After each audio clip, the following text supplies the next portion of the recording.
Welcome to Stop 5G International's first live global webinar. It's wonderful to have you all with us today. I'd especially like to welcome all those people who know very little about this subject or are wondering what the concerns are about, who've joined us in the spirit of open-minded inquiry. And there are many, many people around the world who are deeply concerned, not only about the rollout of 5G, but also the launching of thousands of satellites into space to enable it, which scientists believe could cause serious damage to life on Earth. The purpose of today's webinar is to inform and inspire us all. Our visions for the future are far more aligned than we might have first imagined, because we all share the desire to feel safe in the world, to contribute to the well-being of others, and to live happy, healthy, and fulfilled lives. We hope that today brings us all closer to realizing a shared dream, which is to experience lasting peace, vibrant wellness, and pure and true connectedness to each other and the world. We're delighted to have such a distinguished group of panelists with us today who've given up their time to share what will, I'm sure, be extremely important insights and highly relevant information. We're indebted to them. And also to all those who've worked tirelessly behind the scenes to enable today's event to happen. It's going to be fascinating. So now, without further ado, I'll hand over to Cece Doucette. Thank you so much, and I am just honored to be here with everybody today. I will give a little bit of background about how I came into the wireless radiation space, and then we'll go through what the program will look like today, and then we will get us started. So thank you again. It's such an honor to be here. In 2012, I had no idea there could be anything wrong with our wonderful wireless technology until an electrical engineering girlfriend of mine tipped me off at book group one night that there could be biological impact. So I had spent 8 years volunteering my time in my children's school to do fundraising to bring in all this technology that we kept hearing our children were going to need to succeed in our world. The iPads, the Chromebooks, the smart TVs, the Apple TVs, the mini, all of that. And then I hear that it could be harmful. So I started doing my own investigation, and I suspect, like so many of you joining us today, I was astounded to discover that there are literally thousands of scientific studies, peer-reviewed and published in well-established journals, that show biological harm. And so we know that is especially harmful to our children. So thus began my journey, and I did help my schools to become the first in the United States to even hang a sign in our classrooms with words of precaution. I then went on to work with our legislators to educate them, because by and large, they have no idea what wireless truly is.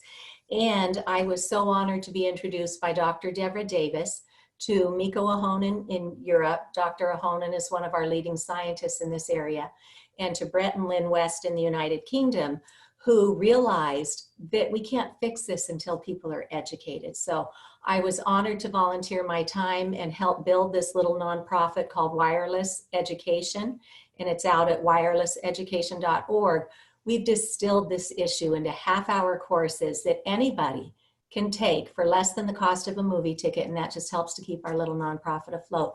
But you will get the science, you will get the risks, you will get what the other countries might be doing around you, and what the internationally medically recommended best practices for safe technology are. So just know, as soon as we get our communities woken up to this, we have the training built to quickly bring people up to speed in our families, in our schools, and in our workplaces. So just know that's there. So when Kate Keel and her team at Stop 5G International asked me to moderate today's presentation, I was so excited to help be a part of this solution too. And what they've done at 5G, Stop 5G International, is very thoughtful. It's done in a very caring way. It's an intelligent group of individuals who are peacefully affecting significant change in our world. And I would like to take a moment to share with you their vision, and you will see this out on their website as well. We envision and seek to ensure a world where 5G, 6G, or any other generation, which is what G stands for, is replaced by safe technology that has undergone scrutiny to ensure the health and well-being of all life on our planet. We envision and seek to ensure a world where respect for life takes precedence over corporate self-gain. We envision and seek to ensure a world where people are connected face-to-face and heart-to-heart, and not consumed by ubiquitous virtual connectivity. We envision and seek to ensure a world where the increasingly frenetic pace of hyperconnectivity is slowed down so we can once again connect with our own humanity. We envision and seek to ensure a world where the pursuit of faster, bigger, and more is replaced with contentment from just enough. In short, a future that respects and protects all life on this planet. We call on all world governments to heed the growing voice of scientists, medical doctors, engineers, and others who are warning we must halt the race to 5G and consciously chart a wiser and safer course for our future. And I think that we would all agree that that is a really good mission statement to get behind. So now a bit about the logistics for today. We will go straight through, so feel free to get up and stretch or tend to other needs as warranted. Our program will go about 2.5 hours, and the order of speakers will be as follows, and I will do transitions with us in between each speaker. We will begin with Julian Gresser, then Ole Johansson, Dr. Timothy Sheckley, Christian Jensen, Elizabeth Kelly, Katie Singer, and David Gee will be our final panelists. And then what we'll do is we'll spend about 15 minutes and we will put all of our panelists up so that they can then ask questions of one another. With a couple thousand people on this call today, we realize it's not practical to open it up to the public. So we thought we'd give our speakers a chance because we don't all see each other all the time. This is incredible for us too, to be brought together in this forum today. So we'll open it up for our speakers.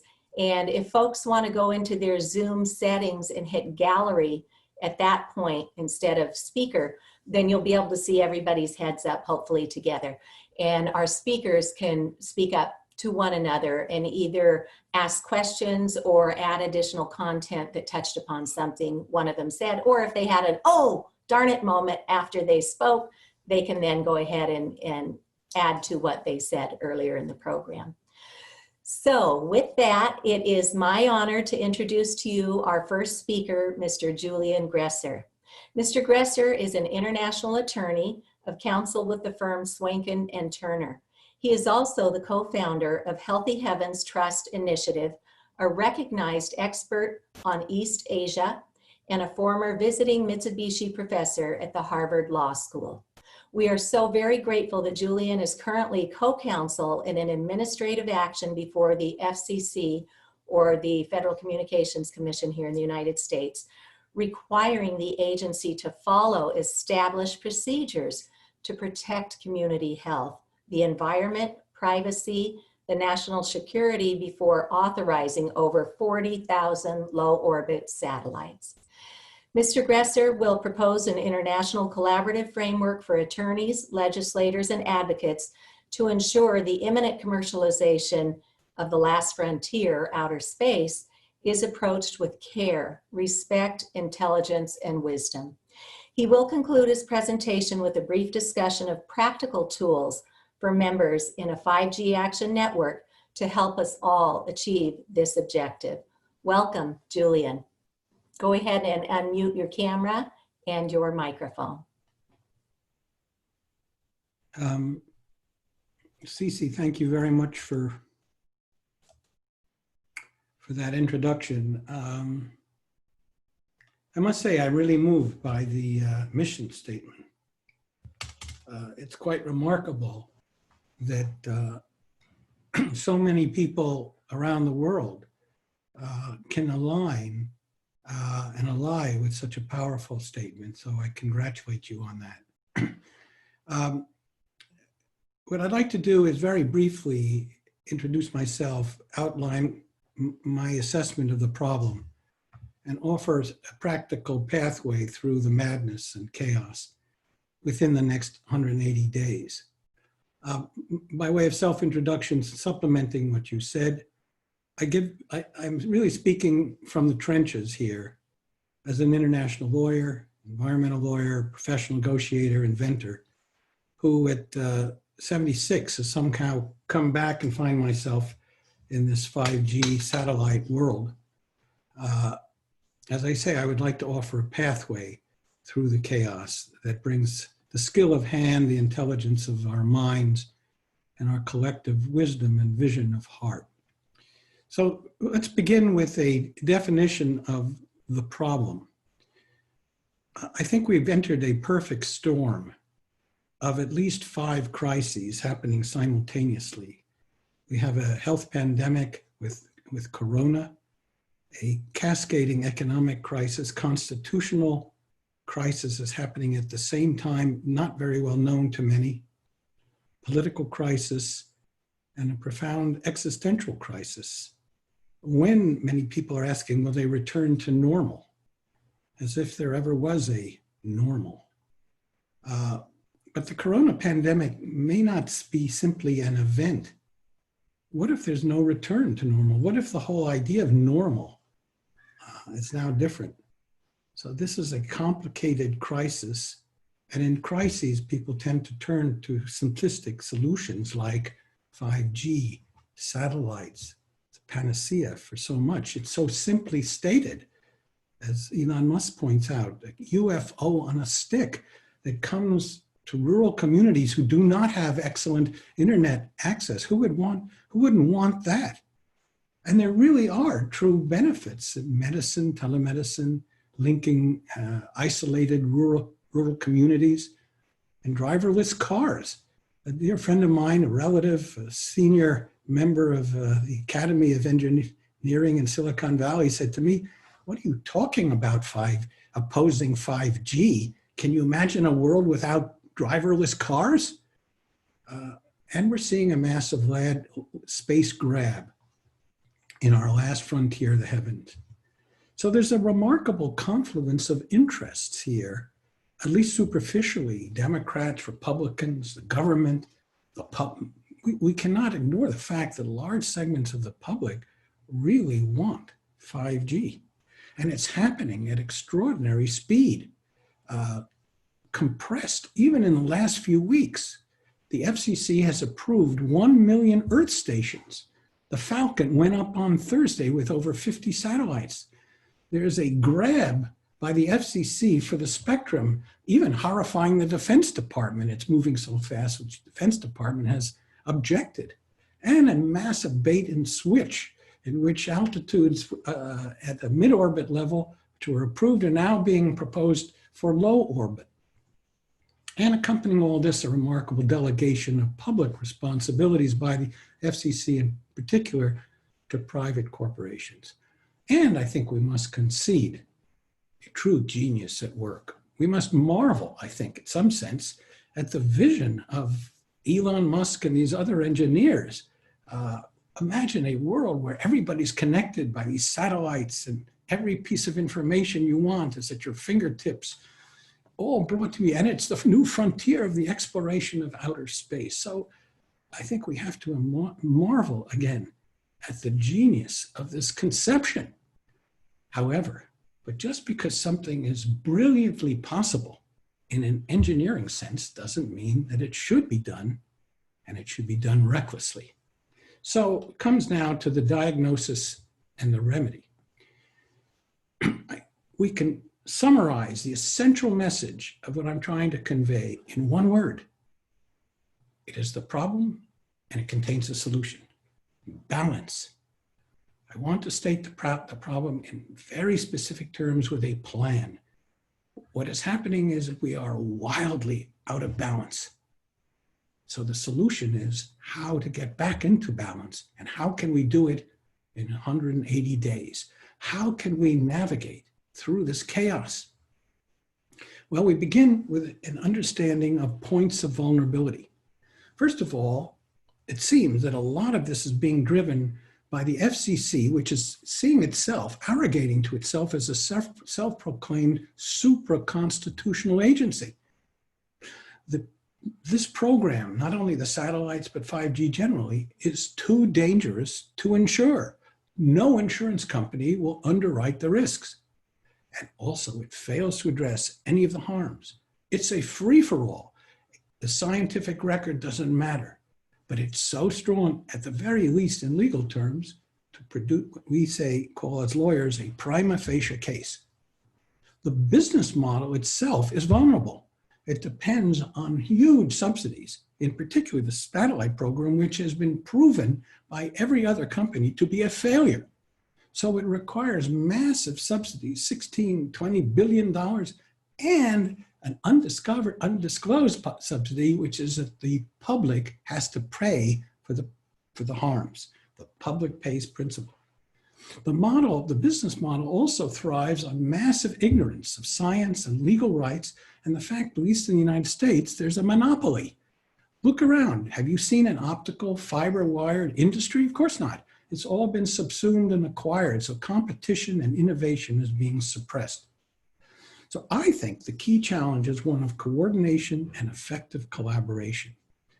And the other point is, in balance, there is a huge expanding win, not only for the public, but for other government agencies. This is all significantly driven by the FCC.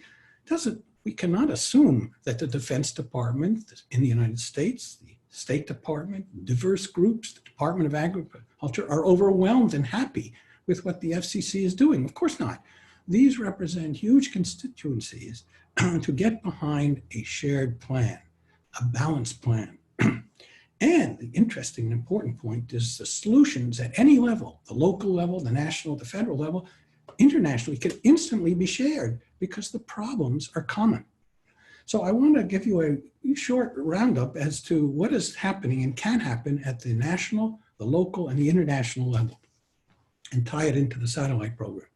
First of all, at the national level, we already have some very good precedents with the good work of NRDC, the present lawsuit being filed by Children's Health Defense. And we've organized a group, we call it the Balance Group, of some of the top lawyers, engineers, scientists, and advocates, which have deep knowledge in this. And we have brought, as mentioned in the introduction, a first application for review to challenge the FCC's, or the International Bureau's, license of 1 million Earth stations on March 23rd.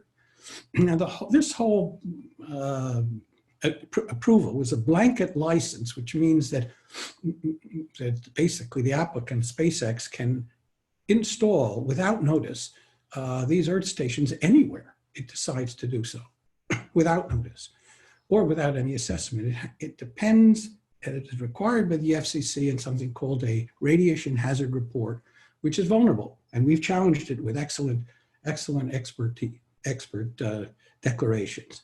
So we'll be waiting for that. Now, the next step will be a petition for rulemaking, because, as I said, this is based on a massive delegation of public responsibility by the FCC to the industry. And we're saying you have to have rules, you have to have procedures. There are established procedures, you must follow them, and you have to develop comprehensive assessment of the harms. In the satellite area, in addition to health, there are profound issues of environmental harms, of interference with communication. It really turns out that every single living creature on this earth, every plant, every tree is a transceiver. And this is scientifically demonstrated. None of this has been assessed. None of the impacts have done. The risks of collision, the risks of debris, the risks of interference with weather prediction, the risks, the obsolescence of the whole field of astronomy, which is now being interfered with, could be interfered with. None of this has been assessed. All of this has to be carefully understood and rules developed for the exploration of this last frontier. At the local level, the interesting thing is that there has been a sort of shibboleth that many local communities have accepted, that somehow their hands are tied. Actually, it's not true at all. In the satellite case, it's clear by the FCC's own rules that they're not preempted, that in the installation of these Earth stations, there are a number of cases which hold that local communities can, by ordinance, pass reasonable controls. They could produce a bond, for example, to require no earth station or base station can be installed without a bond. Monitoring is absolutely key. And this is one of the huge opportunities of innovation, which I think Tim Shockley will discuss in his presentation. We have an opportunity to develop new tools, new technologies, so every person in this earth can be able, should she or he want, to be able to monitor the degree to which they're being irradiated. This is a massive, important new industry and an innovation which will help to rebalance what is happening. And at the local level, there's an opportunity for small claims courts to really implement what I call people's law. People are being injured today. They have recourse to the small claims courts. They can bring a number of these lawsuits. So at the local level, at the national level, there's significant hope that we can develop a body of precedents. On the international level, it's even more interesting because when these satellites go up, they don't just stay over Pittsburgh, they circumambulate the entire earth. Italy, Spain, for example, have laws that protect and ensure access to the heavens. You can't just sort of illuminate the heavens and obscure the dark opportunity to see the night sky.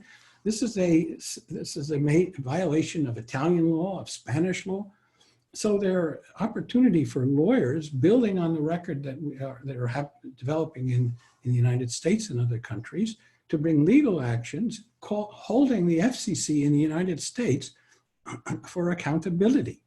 We're planning an international tribunal in which not only lawyers from other countries, but actually legislators can come together and develop a common record, whether they be legislators at the local level, at the national level, or at the involving international work.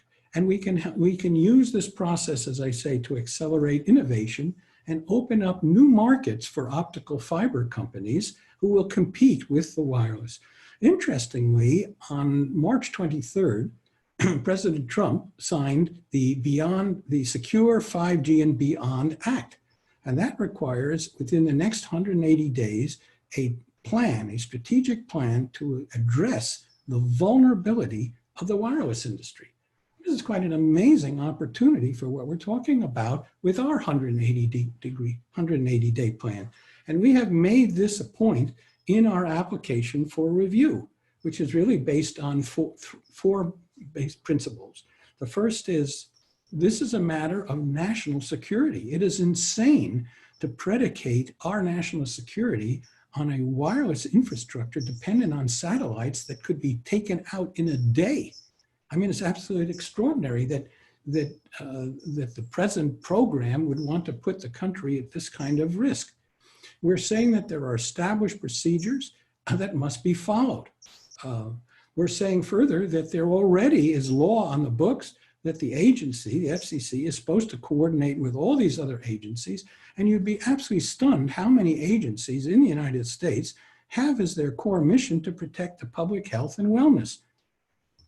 You'll find this in Homeland Security. You'll find in Department of Agriculture, Department of Energy, of course, the EPA, the State Department. They all have this within it, but not very few of them have any awareness at all of 5G. Well, we have laws on the books that will require them to participate with the FCC in producing a plan and rules, some semblance of order for this massive, as I say, free-for-all.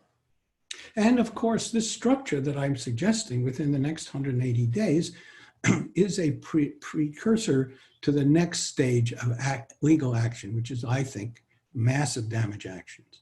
Because these harms we're talking about are foreseeable, they're preventable, and in legal terms, they point directly to a heightened duty of care, vigilance, and precaution. And we are going to see that if we can organize hundreds of lawyers in this country and around the world and legislatures, you will see how the case to be brought to juries and other decision makers will become extremely powerful. And there will be a shift. There will be an economic incentive for of course, for the optical wired industry. It will be a very significant opportunity, but even for the wireless industry, well, an opportunity to shift course and move to this new direction. So moving to really to conclude my comments, we have an opportunity, I would like to mention, of training in what we've called the 5G Action Network.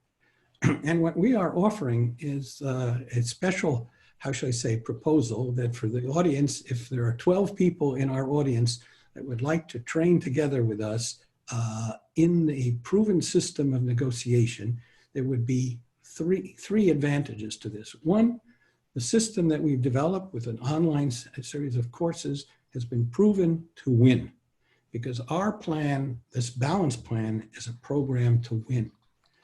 And you develop there's one way you can look at the entire process as a negotiation.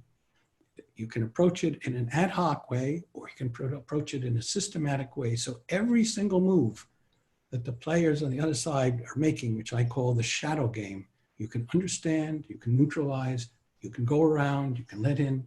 And so you will understand how to develop these skills systematically, how to neutralize the shadow game, and how to take the system and introduce it around the most practical problems facing your community. So it'd be a modest investment of your time. That's a little bit of money just to cover our costs. But the key idea would be to train the beginning of a group of samurai who are willing and dedicated to try to learn the skills and work together with our legal team in bringing these cases, because your contribution is extremely important in terms of intuition and ideas and imagination, and how non-lawyers can work together with lawyers, not only with our team, but with other lawyers that are engaged in these cases. Oh, Julian, that is so wonderful. I can't tell you how heartened I think many of us on this call are today, because we have reached out to our local community municipal leaders and have heard the same thing that you mentioned, that we don't have a choice. They feel like they're hamstrung at the local level. So we are so very grateful that you and the other legal team that you're assembling, all those members can bring that back to our communities so that we can be, once again, empowered to do this in the proper way, so that we can bring safe technology to our communities. So thank you. I just have one sentence and I'm done. Okay. Which is that we began with a dark story of where we not only can see the storm, we're in the storm of chaos. And so the critical question is, how will the story proceed? How will the story end? Will the boat capsize? Will the planet, go into a death spiral? No. I think there's an extraordinary alternative story, an awakening.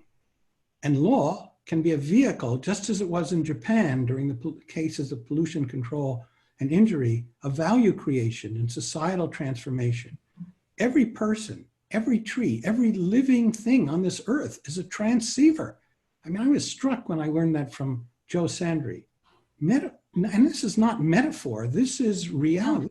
We are all bioelectrical beings, and so we are definitely impacted by this man-made electromagnetic radiation. We are all alive, throbbing, caring for one another, connected not only here on earth, but also to the heavens. We have an opportunity together to cause a shift, not only an opportunity, a strategic plan to reach higher ground within the next 180 days. That's what I have to say. Well, thank you so much for that motivation for all of us to really listen hard today and then start thinking, how can I take this locally and what can we do from right where we sit today? And for those who are just learning about the wireless risks, I wanted to mention what 5G is. First generation, it just stands for generation. First generation was our first cell phones that were like the size of a brick. The second generation, the 2G, was when we were able to do a little bit of texting. Third generation brought in a little bit of internet connectivity. And then when we got to 4G, we basically had a computer in our hand or on our wrist or wherever we have a mobile device. Fifth generation will use those frequencies that we've already been using. So all the large cell towers, the macro cell towers that have encroached from our industrial parks down into our towns, put up on the sides of buildings or stuck in a fake tree, all that is still needed today as part of the backbone for 5G. So what 5G will do is bring a whole nother layer of radio frequency radiation from cell towers that will be put outside of our homes every 2 to 12 houses. So that in a nutshell is what 5G is. They're using another end of the spectrum of waves, the little dinky millimeter waves that can't go very far. They're promising us, you know, spinning it up as great speeds and quick downloads, but that means it can't go very far and it can't get through buildings like the longer signals with 3G and 4G do. So they're going to want to put a cell tower every 2 to 12 houses inside our neighborhood. So the risk is that we are going to be waking up, and a lot of people across the world already have, to a small cell antenna or a distributed antenna system right at the curb outside of our bedroom. And to help us understand why that's really such a biologically bad idea, I am so honored to introduce our next guest, one of the world's leading scientists in microwave radiation, Dr. Ole Johansson from Sweden. And Dr. Johansson retired as a professor from the Karolinska Institute in Stockholm, Sweden, where he was the former head of the experimental dermatology unit in the Department of Neuroscience. Dr. Johansson was also employed for a number of years at the Royal Institute of Technology in Sweden and as an adjunct and guest professor in basic and applied neuroscience. He will reflect upon the current state of the art regarding the adverse health effects of artificial electromagnetic fields, such as from cell phones and Wi-Fi. Dr. Johansson now educates citizens, healthcare providers, and public servants around the globe, and today's talk is called 5G, a too late lesson from early warnings. Welcome, Professor Johansson. Thank you very much indeed, Cici, for that lovely introduction. And I say good morning, good day, good afternoon, good evening, and good night to all of you that are awake and watching this webinar.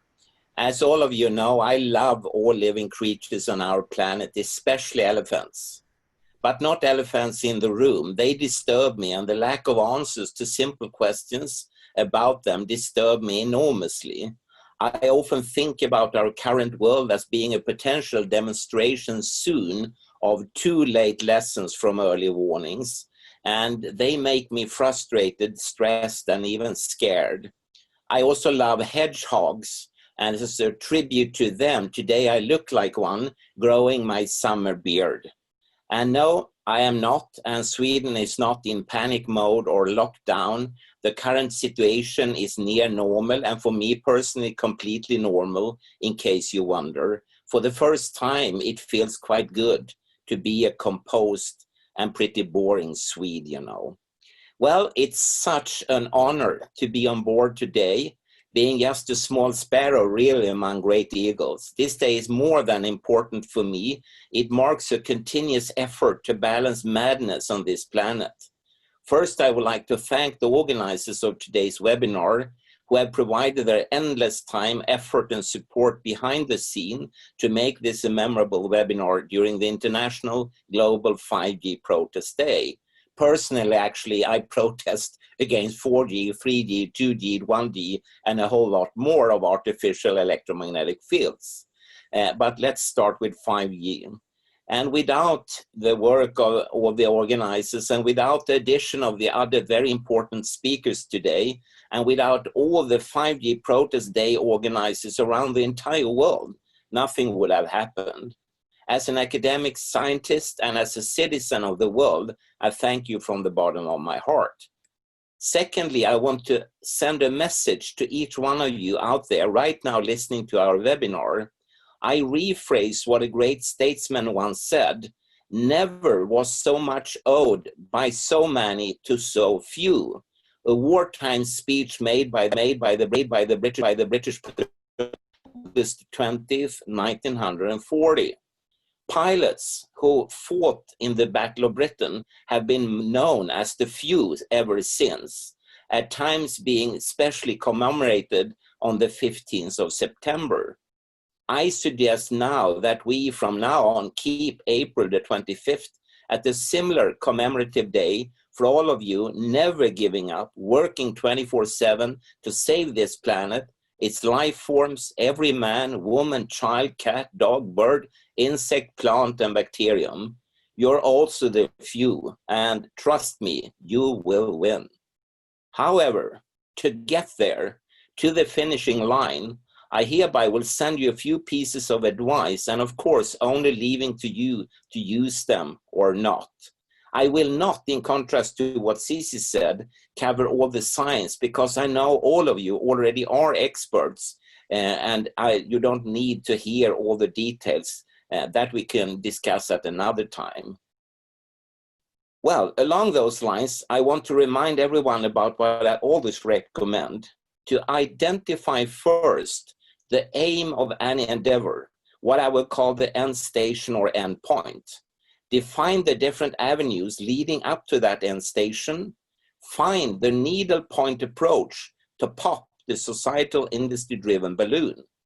Most effectively, I'll say again, a smaller working group should be identified and summoned and given the task to go into battle with. The risk is otherwise big that we just talk instead of act. Also realize that the recipients of your demands are ordinary human beings. They are not any supermen or superwomen. So present them with one aim at a time, be very specific, and identify the end station or end point so well so there will be no room for error, no interpretation, or for any misunderstanding. Most often when I see letters, for instance, to Swedish authorities, it is very difficult, even sometimes impossible, to understand what the letter writer actually wants. For instance, if you want a safe and healthy life, do not write safer and healthier. Those are easy to wave aside because they are not defined. Humans, animals, plants, bacteria, and so on will not change the amount of radiation they could deal with. No matter how much safer radiation is out there, our body's personal limits will always only tolerate a safe situation. In contact with your governments, parliaments, health authorities, industrial representatives, and many more, never allow the other side to call the shots. Always send what you want to anyone. We live in democracies, and that means that we, the citizens, tell the, by us elected officials, what to read, do, and act on, not the other way around. Send them all the clues. It is up to them to work for our tax money. We should not have to do their work or carry their legal responsibility. Be disappointed when they do not respond or respond in a patronizing way, but never give up. Send reminders, new questions, repeat demands, and so forth. The strongest legal tools, and I know Christian Jensen will cover this in depth later on, if you ask me, are to use the international handicap laws and regulations, the Nuremberg Code, environmental laws and regulations, but also common sense, to be 100% clear about what is demanded and to just say no to any attempts to sweep the issues under the carpet. Also, every step forward, even the smallest one, still is an important step. When writing or talking to any authority, judge, attorney, lawyer, politician, civil servant, journalist, or reporter, always make the message dead accurate, 100% correct, and without any speculations. Otherwise, you will quickly lose credibility. Try not to send too long texts or messages. Keep them as short as ever possible, thus boil them down. Most often half a page or 1 page at most is generally sufficient, especially for authority contacts or press releases, and they will not read any longer text than that. Organize the content and the message as well as any demand. The most difficult questions to answer are the simple ones. Always remember that. Also phrase them so that only simple answers are asked for, like a yes, a no, I don't know, or a number, a figure. Finally, never accept an invasive answer. Keep sending reminders. If the recipient claims safety, like we heard Julian talk about the FCC and so on, then I also suggest that you ask for the independent, scientific, peer review-based publications clearly showing it so to be.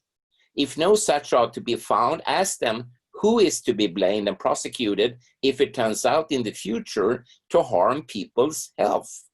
Ask that person to sign a legally waterproof document where he or she takes full personal responsibility for any health claims and future reimbursements due to illness, impairment, and/or death. So put them against the wall. It is the only way, I'm afraid. The time for nice talks is over. Consider informing the media. Sometimes, however, it may be strategically and tactically better not to.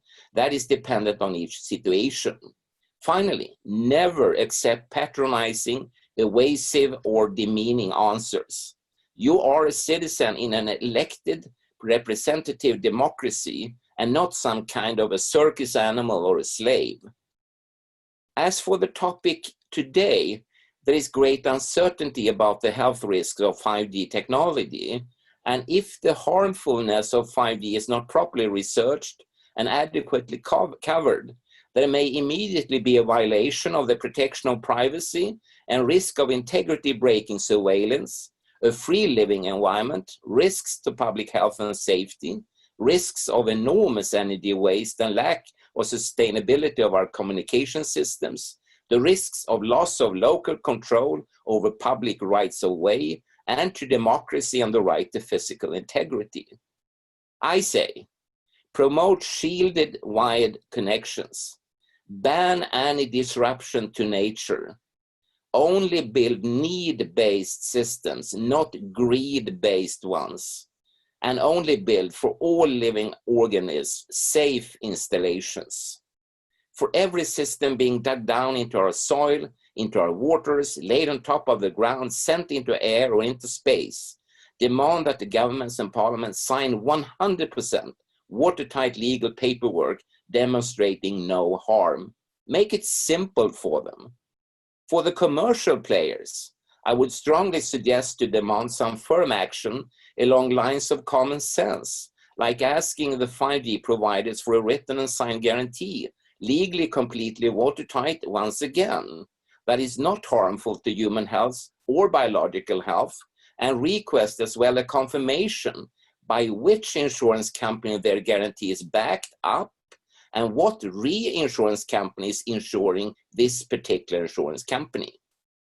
In addition, I would also demand the 5G providers to provide society with at least 10% of their profit to be used for immediate pre-market testing, continuous surveillance and monitoring, scientific studies only performed by truly independent research units and similar needs. Meanwhile, there are thousands and thousands of independent studies concluding that wireless radiation causes harm. Each tower and each handheld gadget emits radiation at levels known to cause weakened immunity, cancer, male sperm damage, DNA damage, pollinator reduction, and other harm. Despite this, the wireless industry is working with governments to deploy 5G and soon 6G and 7G. It's a global for-profit, gigantic human and biological experiment. 5G is rolled out without any biologically based exposure standards, without our consent, and without strategic health and environmental assessments. As a scientist, I am not here to promote convenience or economic growth, but only to serve and protect human health and biological safety, as well as to protect other animals, plants, and bacteria. Those aims must be our only target, not to ensure consumers or parliaments, and I quote, "there is no cause for alarm," end of quote, which would be a blatant lie. My dear friend, Jennifer Wood, yesterday and today pointed out that loud activism may serve many different purposes, and one that I have also witnessed myself many times over the years is the good cop, bad cop approach. Jennifer tells me she did see it to work when she was in Washington, D.C. in 2016 and 2017. Some extremely aggressive activists, and I like this very much actually, would go into the FCC, pound their fists on the table, disrupt the general discourse that was ignoring them, and generally make themselves pretty hated. Then a few days later, a bunch of very nice, reasonable advocates, maybe from Sweden, would go in and talk to the officials. The officials seemed so relieved to be working with kind, rational people that some even started to ask questions about safety issues, even for their own protection. Needless to say, it didn't stop the march towards 5G, but it didn't win a small portion of new advocates. All that are listening now, I tell you, you have come a long way, but there is still some kilometers or miles to cover. Freedom and democracy, protection of our health and environment must be won every day. The biggest army of supporters of freedom and democracy are you, the awake, concerned, educated, and alerted citizens. Never forget that. Thank you so much from Stockholm and Sweden. Over and out. Wonderful, Professor. Thank you so very much for joining us today. And those tips are so great because it takes a lot of courage to stand up and start speaking about this. So to hear success stories that others have done, those are the kinds of things we all want to share as we move forward, because that gives us the inspiration to continue every single day. So thank you very much for everything you've done over the years and for what you will continue to lead us in the days to come. All righty. So next, I am so very pleased to introduce Dr. Timothy Sheckley. He is a Senior Research Fellow of the National Institute for Science, Law, and Public Policy. He's an international expert in computer and communications engineering, technology, and policy, and he's the author of what I like to refer to as a roadmap to safe technology for our municipalities. It's a free online policy paper called Reinventing Wires, the Future of Landlines and Networks. Dr. Sheckley will speak today on the risks of wireless, including the risk of loss of local control over public right-of-ways and to democracy, the risk of privacy and surveillance, the risks to public health and safety, and the risks of energy waste and lack of sustainability of telecommunications. Welcome, Dr. Sheckley. Well, thank you, Cece. Can you hear me okay?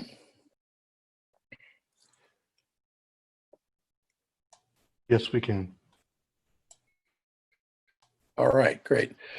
My name is Timothy Sheckley, and I have been about 45 years in the telecommunications and communications engineering business, engineering and policy in more recent years.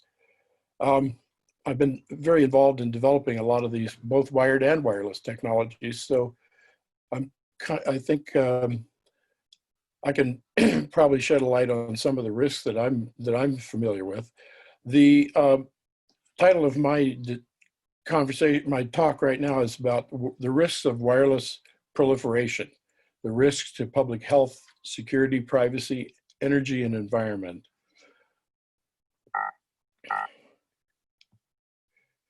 The book that Cece just referred to is a report that I prepared a couple of years ago titled Reinventing Wires, the Future of Landlines and Networks. You can get a free copy download at the link that's shown on the screen here. The report covers both the technology and the policy issues around both wired and wireless networks. It compares them, and it's a very good background piece. It was written for policymakers at all levels, state and federal, local, and for the general public. So it should be understandable. Try to make some of this arcane technology understandable. Basically, the primary drivers of the cellular industry today are the need to sell more phones. There was cell phone sales were actually down in 2017, and the whole industry's business model is based on planned obsolescence. But more importantly, recently, in recent years, one of the main drivers is the industry's ability to appropriate the public rights of way for little or no cost, and they have launched a strategic plan that has developed over the last 3, 4, or 5 years to to do backdoor legislation in the United States, and also more recently with the Federal Communications Commission to pave the way for basically an industry subsidy, to create an entirely new subsidy that is the public space. So what I'd like to do in just a few minutes here is to assess the primary risks. There are 4 major risk categories. There are other risks, but these are the top 4, my top 4 in any case. Risk number 1 is your community's rights and money, the loss of local control over public rights of way, and the basic risk this poses to democratic governance. The second risk I'd like to talk about is your privacy and surveillance, the risk to privacy and the industry's movement in the direction of surveillance and control. Talking about both commercial and primarily commercial, but also government. The risk number 3 is your risk to public health and safety. I think a lot of that was just discussed by Ali. But we'll be discussing that further. But the other 4th risk is about the risk of the energy supply and climate, the risk of energy waste, the lack of a sustainable telecommunications system. And I think that Katie Singer is going to address some of those issues for you. But I'll just start with the community rights of way. The strategy of the industry has been preemption of local public property and rights of way by laws, regulatory and legislative action that's taken place largely behind the scenes. The telecom corporations have been granted a grant by right to public property, basically what I compare to the enclosure movement of the 16th century, 17th, 18th century that gave rise to capitalism. The taking of the public commons for private gain. The American Legislative Exchange Council in the United States has played a major role in bringing this about, and the Federal Communications Commission in 2018, their order that was initiated, this was basically to take the same laws and make federal policy based on that. The risk number 2 is the privacy and surveillance. And I think this is one of my main focus of interest right now, because it has a lot to do with the technologies that I've worked on for a long time. The risk to personal privacy is basically corporate and government monitoring and surveillance. I'll mention in a minute a seminal work on this topic, Surveillance Capitalism, by Shoshana Zuboff, that goes into this business model in detail. But I want to make the point that the cellular wireless industry is really become an integral part of this new economy of surveillance and social control. Wireless devices are inherently, and technologies, particularly smartphones and everything associated with that, have become a tool of surveillance whose basic purpose, designed from the ground up, has been to gather data about you.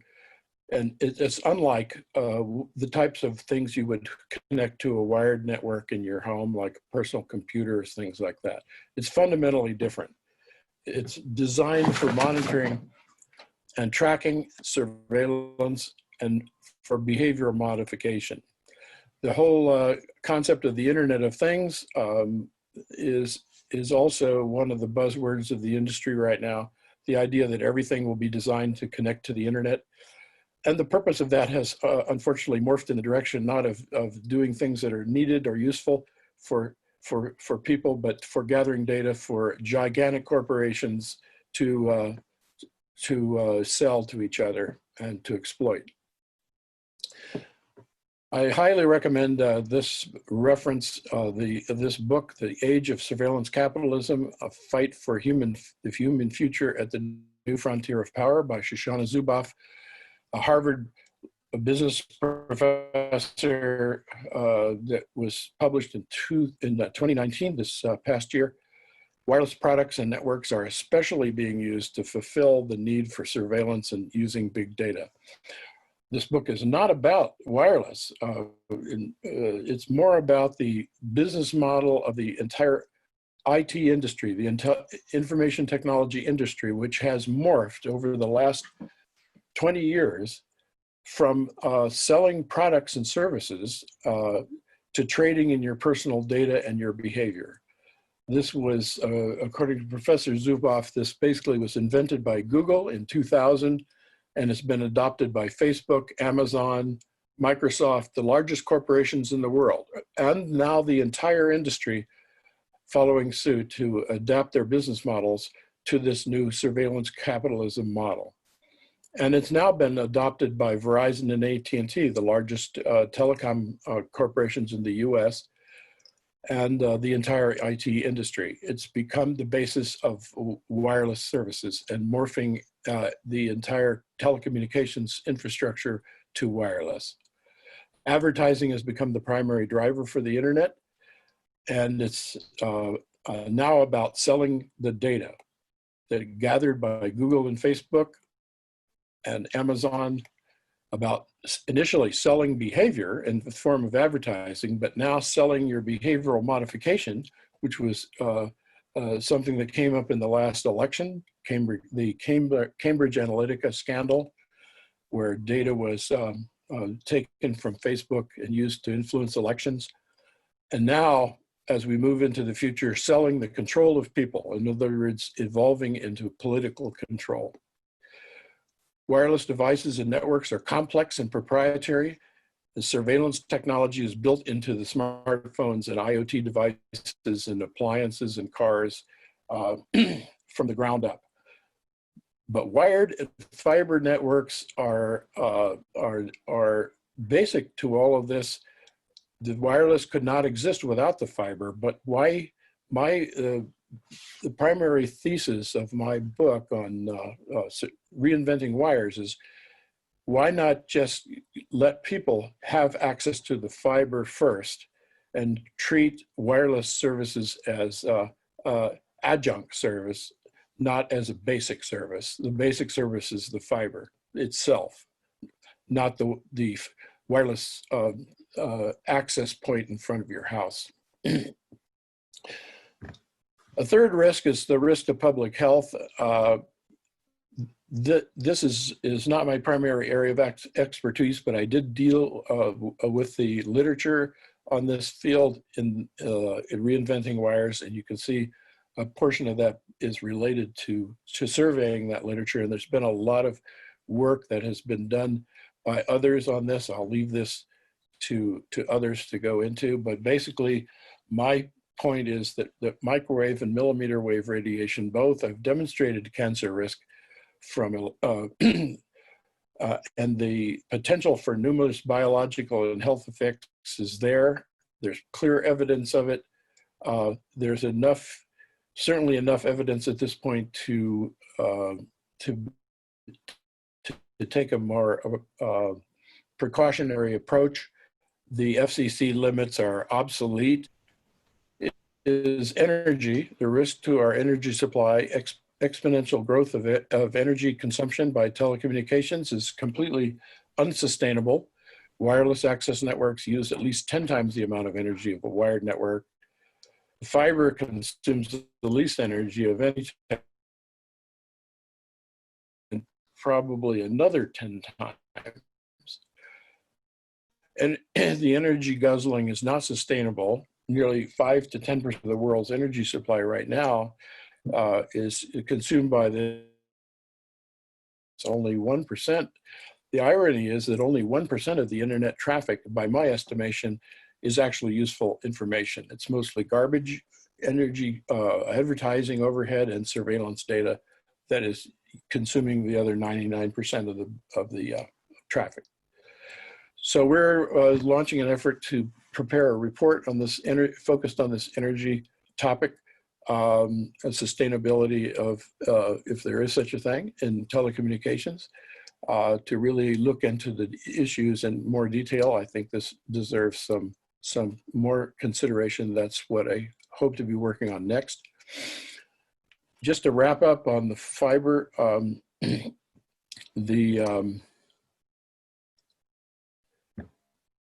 fiber to the premises versus, this slide shows a comparison between fiber to the premises and cellular wireless. Fiber is future-proof, fiber is simple, fiber is open, wireless is planned obsolescence. Wireless is complex and it's proprietary.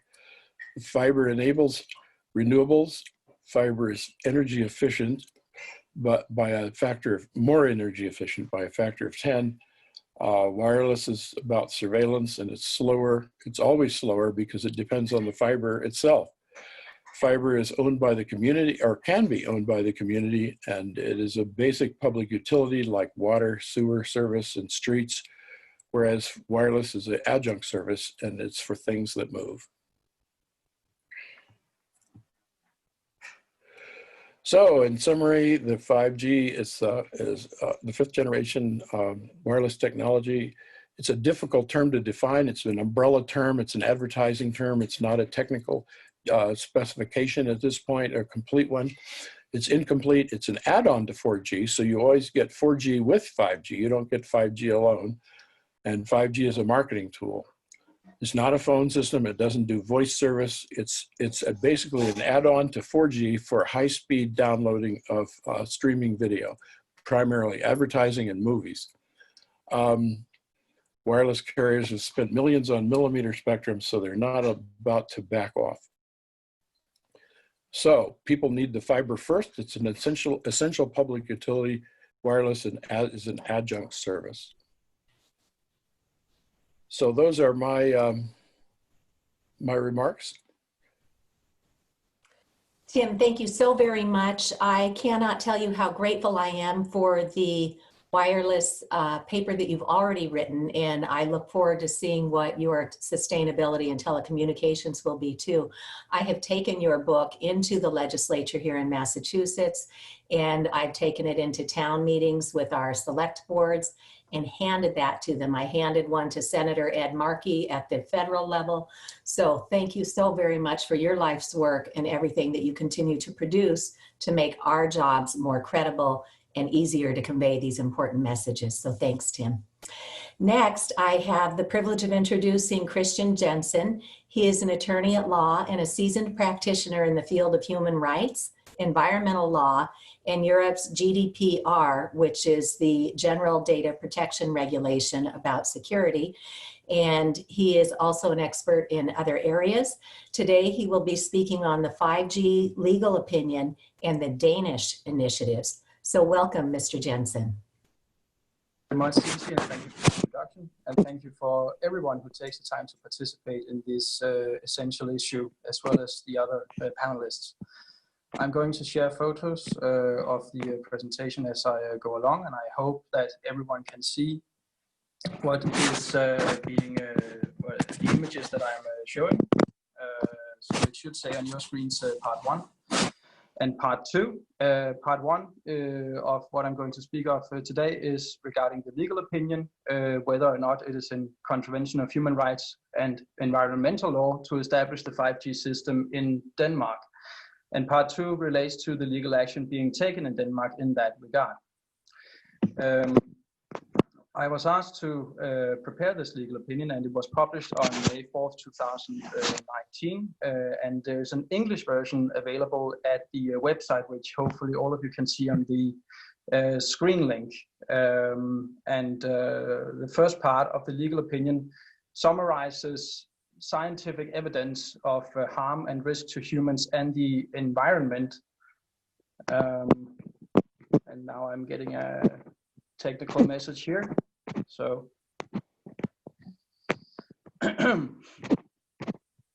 which I cannot see, so I need to be okay. So I hope everyone can now see the text. Okay, good. So The first part of the legal opinion, available on the net at the web address, which you can hopefully all see now, summarizes scientific evidence of harm and risk to humans and the environment.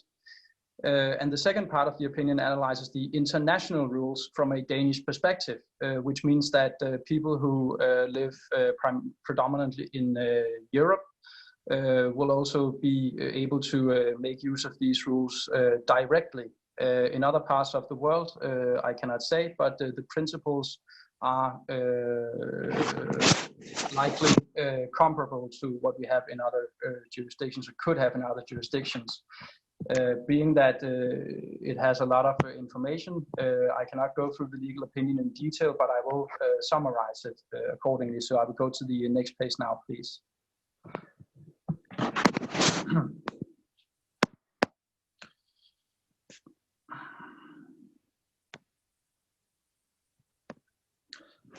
Okay, so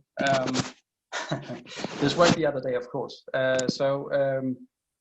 Regarding the latest IGNIAP March 2020 guidelines in Appendix B, page 42, the IGNIAP group states that there is no evidence of adverse health effects at exposure levels below the restriction levels in the 1998 guidelines, and no evidence of an interaction mechanism that would predict that adverse health effects could occur due to radio frequency EMF exposure below those restriction levels. This is basically formulated by a close community of a handful of scientists. They handpick their successors in this close community, and what we should compare it to is the wealth of other scientific investigations, obviously, which is currently out there. And this is what I'm trying to put on the screen just now.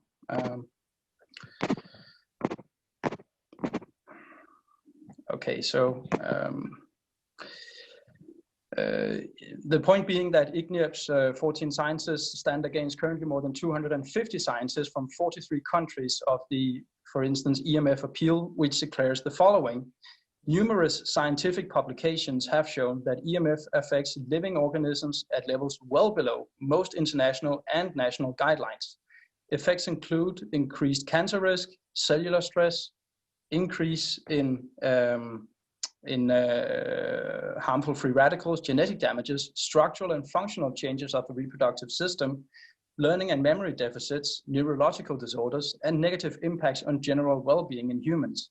Damage goes well beyond the human race, as there is growing evidence of harmful effects to both plant and animal life, as some of the other panelists have spoken of as well. So an example of this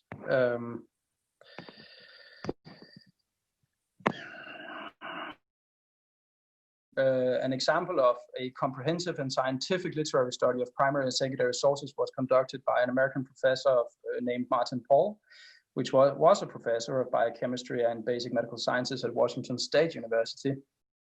And he wrote in 2018 that each of the reviews which he went through typically cite from 5 to over 100 primary literature citations, each showing that non-thermal EMF exposures produce the effect under which they are listed.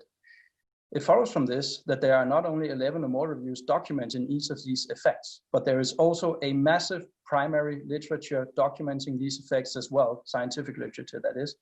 It follows from this that the IGNIAP, FCC in the US, and international safety guidelines, which are entirely based only on thermal effects, are inadequate, and the new IGNIAP guidelines are in effect also based on thermal effects only. And there have been petitions and other statements of international groups of scientists expressing great concern about this. It follows that the IGNIAP, FCC, and international safety guidelines are completely unscientific and cannot be relied upon to protect our safety. Those are my underlinings, and the effects of what we went through just a minute ago. The point being that EMF or electromagnetic fields are environmental toxins. It is pollution, and it is capable of damaging animals, including humans, and possibly plants, which form part of the biological environment on which we all depend. Now on to the law, main points of that. Human rights first, and then environmental laws second. The human rights, which were analyzed in the legal opinion of May 4th, 2019, first and foremost takes its inspiration from the European Convention on Human Rights. Article 2 is about the right to life, and Article 8 relates to the right to respect for private and family life. I will go through them in more detail in just a second. This convention applies to European states parties to the convention. Similar rules and case law may possibly be found in other jurisdictions, such as the US. Court systems often also inspire each other, and they lean on the experience and sound judgment of others when the rules are compatible, or if the rules are simply not fleshed out nationally, if this is new case law. As relates to Article 2,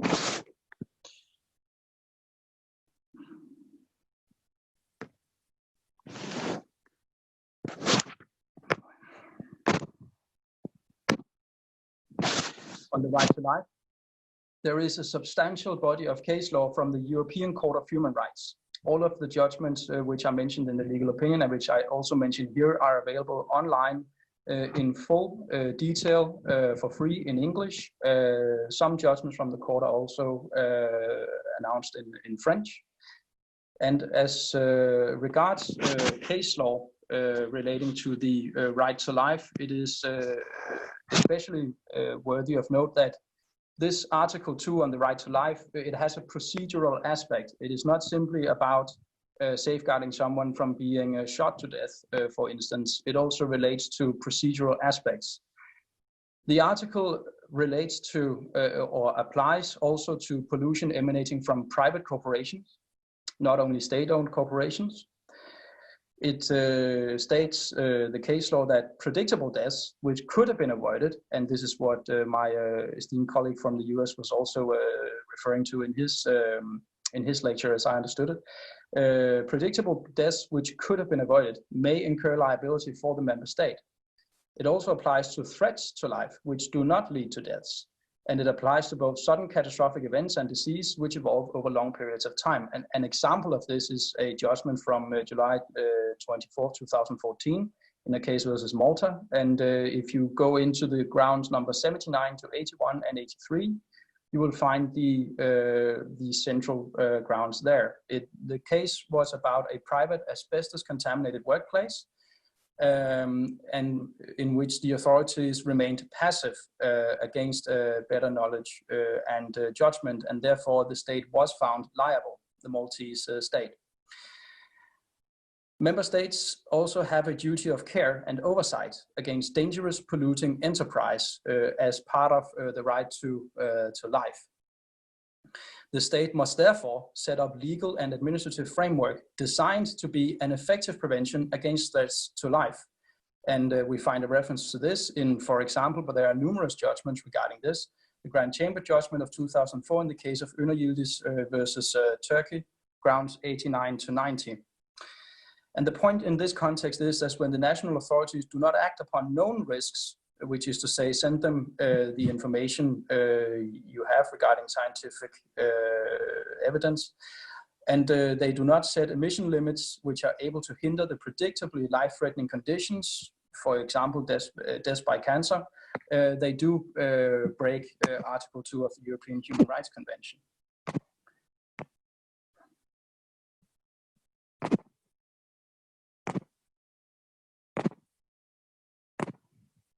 If you could bear with me just a second, I'm trying to get the rest of the pictures to behave.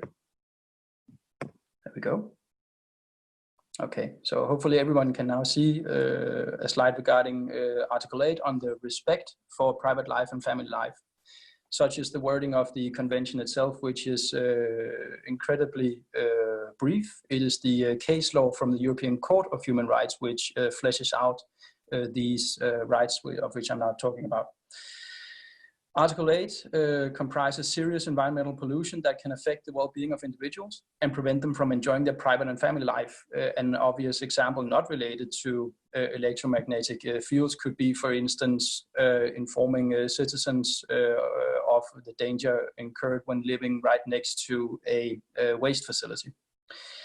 Such a condition can constitute an interference with civil liberties according to Article 8, and an example of this is a Grand Chamber judgment from 1998 in the case of Gera v. Italy. If the authorities do not act to prevent such a condition, even though it is capable of doing so, this will at the outset be a clear violation of Article 8. A brief word on the United Nations Convention on the Rights of the Child. Article 24 states that the state must work towards the highest attainable health standard for children, and the states must respond to dangers and risks which, for instance, local environmental pollution poses to the health of children. And this is mentioned in the general comment number 15 on page 67 to the United Nations Convention as worded by the Ladies and gentlemen, Christian seems to be having some technical difficulties, and while in the beginning the short breaks allowed us time to ponder and digest what he's been saying, I think those difficulties have exacerbated, and so we will go ahead and continue with our program, and we hope that we will have other ways of getting his information to you after the program. I would like to now introduce Elizabeth Kelly. She is the director of the International EMF Scientists Appeal Campaign to the United Nations, the World Health Organization, the United Nations Environmental Program, and all of the UN member states. This is the one that Christian just spoke of. When you look at ICNIRP and you have 14 self-appointed scientists versus 250 plus who have done the actual peer-reviewed scientific literature, that is a huge body of weight that we need to pay attention to the actual independent scientists. So Ms. Kelly will overview this appeal and share what her response has been to it to date. She will conclude by making an urgent 5-alarm call to the United Nations Environment Program and to everyone around the world to halt 5G and to protect nature from the biological harm caused by electrosmog. Libby is also spearheading the next EMF medical conference to be held in the United States in January of 2021. Welcome, Ms. Kelly. Well, thank you, Cece Doucette. I appreciate your very gracious handling of this program. It's an honor to be with you all on this panel, and it's very nice to be able to speak to you around the world watching this important webinar. I'd just like to say that 5th generation wireless is not the first generation of wireless tech, and it won't be the last. So this is a point in time, a major change in the point of time because of what 5G brings, to be talking about the health and environmental effects. And I'm so glad that we are being interdisciplinary here today and talk about the legal implications. So I'm going to go to my slides now, and excuse me for a second, I got to push a couple of buttons here. I'm speaking on behalf of the EMF scientists and the advisors to the EMF scientists for the International EMF Scientist Appeal. And we are asking the UN Environment Program and all of you to protect nature from 5G. I direct the International EMF Scientist Appeal campaign, and our website is emfscientist.org, and the slides from this presentation will be available on the conference page, the webinar page. The advisors to this appeal include Dr. Annie Saskow, former employee with the International Agency on Research on Cancer at the World Health Organization, retired director of research at ENSERM in France, and a professor at the University of Bordeaux. Meg de Havas, professor emeritus, Trent University in Canada, who also helped prepare my slides on nature today, on some of the science.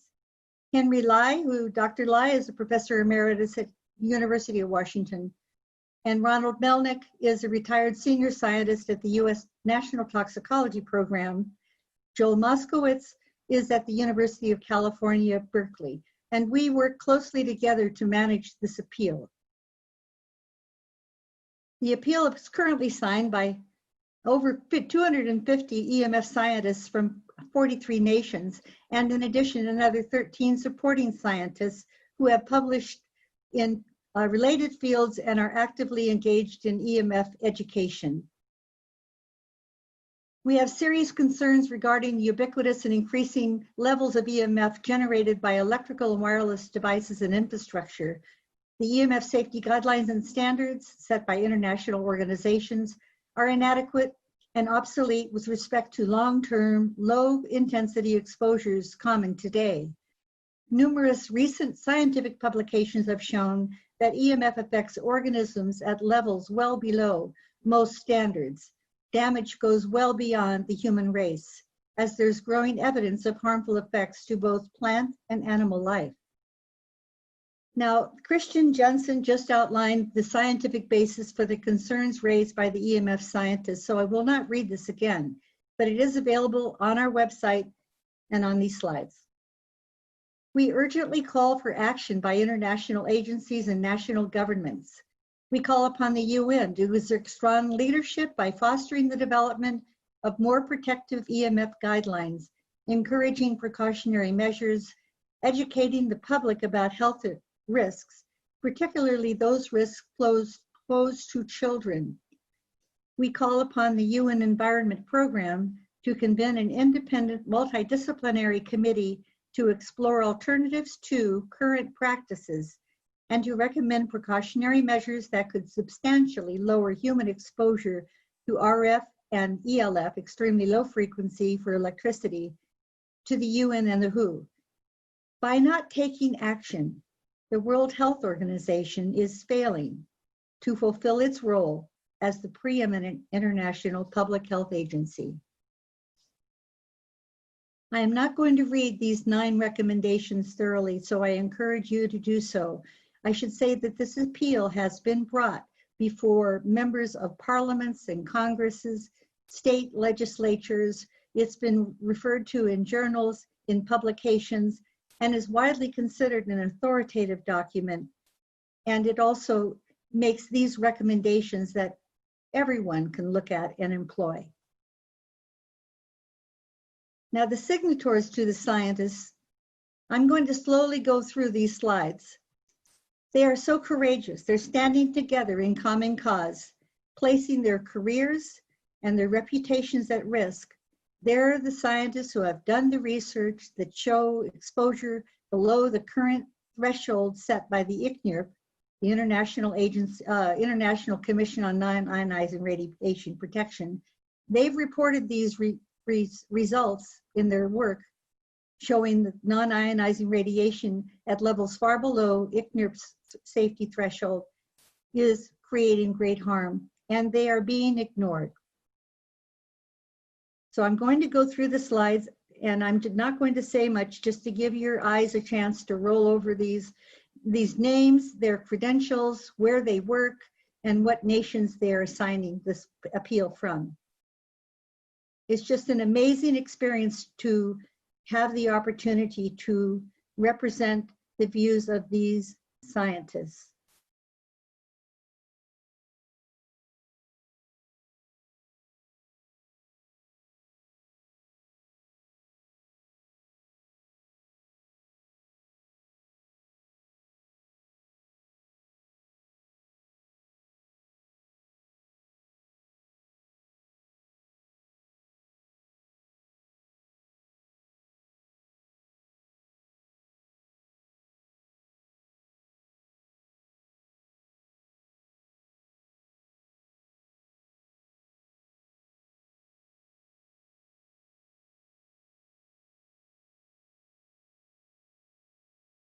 We invite those of you who are watching this program or who know a scientist who publishes EMF papers in professional journals that are peer-reviewed, we invite you to contact us, send us a citation of your work, and we would be happy to consider this application and include you on the list. 2 of the scientists who signed this appeal are on this call, Dr. Ulla Johansson and Mr. David G, Mr. David G in the UK, who will be speaking later. We sent a follow-up letter to the UN Environmental Program. We got no response. We encourage them to assess the potential biological effects of next generation 4G and 5G telecommunications technologies on plants, animals, and humans. We would like to have a response.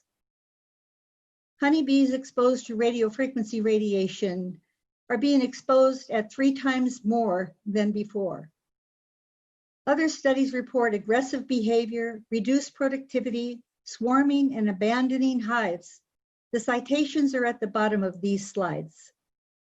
Bird populations exposed to radio frequency radiation and low voltage electric current show aggressive behavior, impaired reproduction, and interference with migration. Plants exposed to electrosmog show reduced growth, increased infection, physiological and morphological changes. You can see in the little picture up in the top left that clover exposed to Wi-Fi has mold. And below, pea plants exposed to Wi-Fi do not thrive. And people living near cell phone base stations have DNA damage and antioxidants in their peripheral blood lymphocytes within 80 meters or 250 feet from a tower. A review of 113 studies from original peer-reviewed publications, RF had a significant effect on birds, insects, other vertebrates, organisms and plants, living organisms and plants in 70% of the studies. Development and reproduction of birds and insects are the most strongly affected organisms. The US National Toxicology Program and Istituto Ramazzini in Italy recently published important large animal laboratory studies that found clear evidence of cancer, malignant heart cell Schwannoma cancers.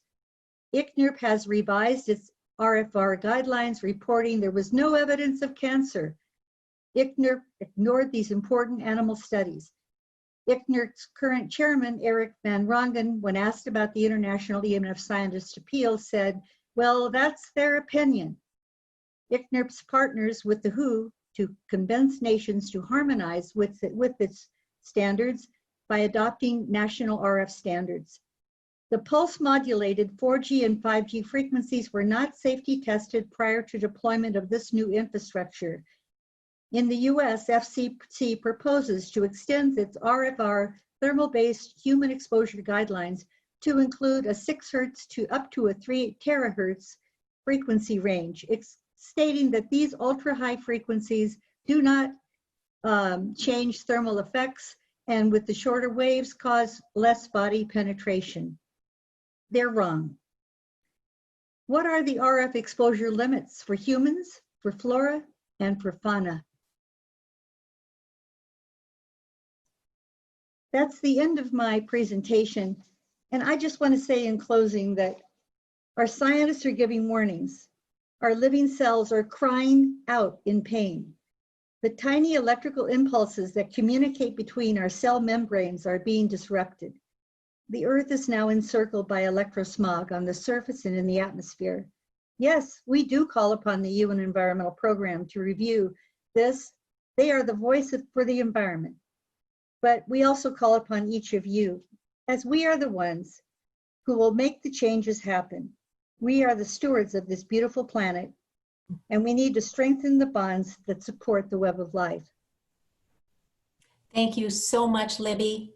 We are so very grateful for all the work that you and your colleagues have orchestrated and for all of the very, very courageous scientists who have signed on to your appeal. We know that scientists are quite often pushed out of their laboratories and out of their universities when the industry comes in and makes big donations.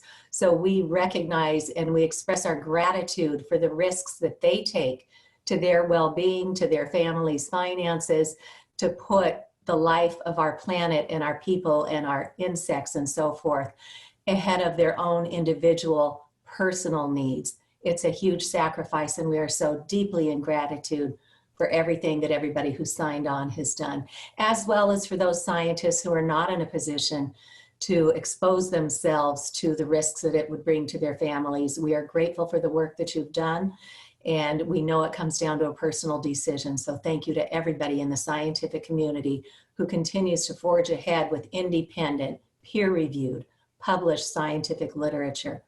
I would also like to thank you, Libby, and your colleagues on the appeal.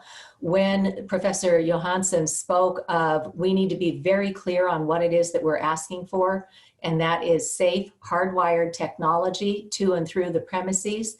What you've done in the appeal gives us the breakdown. So that's at the policy level, that's what we need. But how do we do it? And in that appeal, you list 9 or 10 separate things that take it from where we are today. What do we do with our utility companies? What do we do for the children? What do we do with our engineers? What do we do with our medical practitioners? You've outlined very clear steps that each one should be attending to. So thank you. Thank you for all that hard work on that international appeal and for the exciting conference that you'll be bringing in January to help train another round of our healthcare and first responders. So thank you, Libby. Next, it's my privilege to introduce Katie Singer. And Katie is an author who wrote a book that many of you may have already read. If not, it's called Electronic Silent Spring, Looking Behind Our Screens with Due Diligence. Katie's most recent book, This Electronic Silent Spring, reports on the health and environmental effects of exposures to electromagnetic radiation from electronic devices and infrastructure, along with a history of telecom laws and regulations.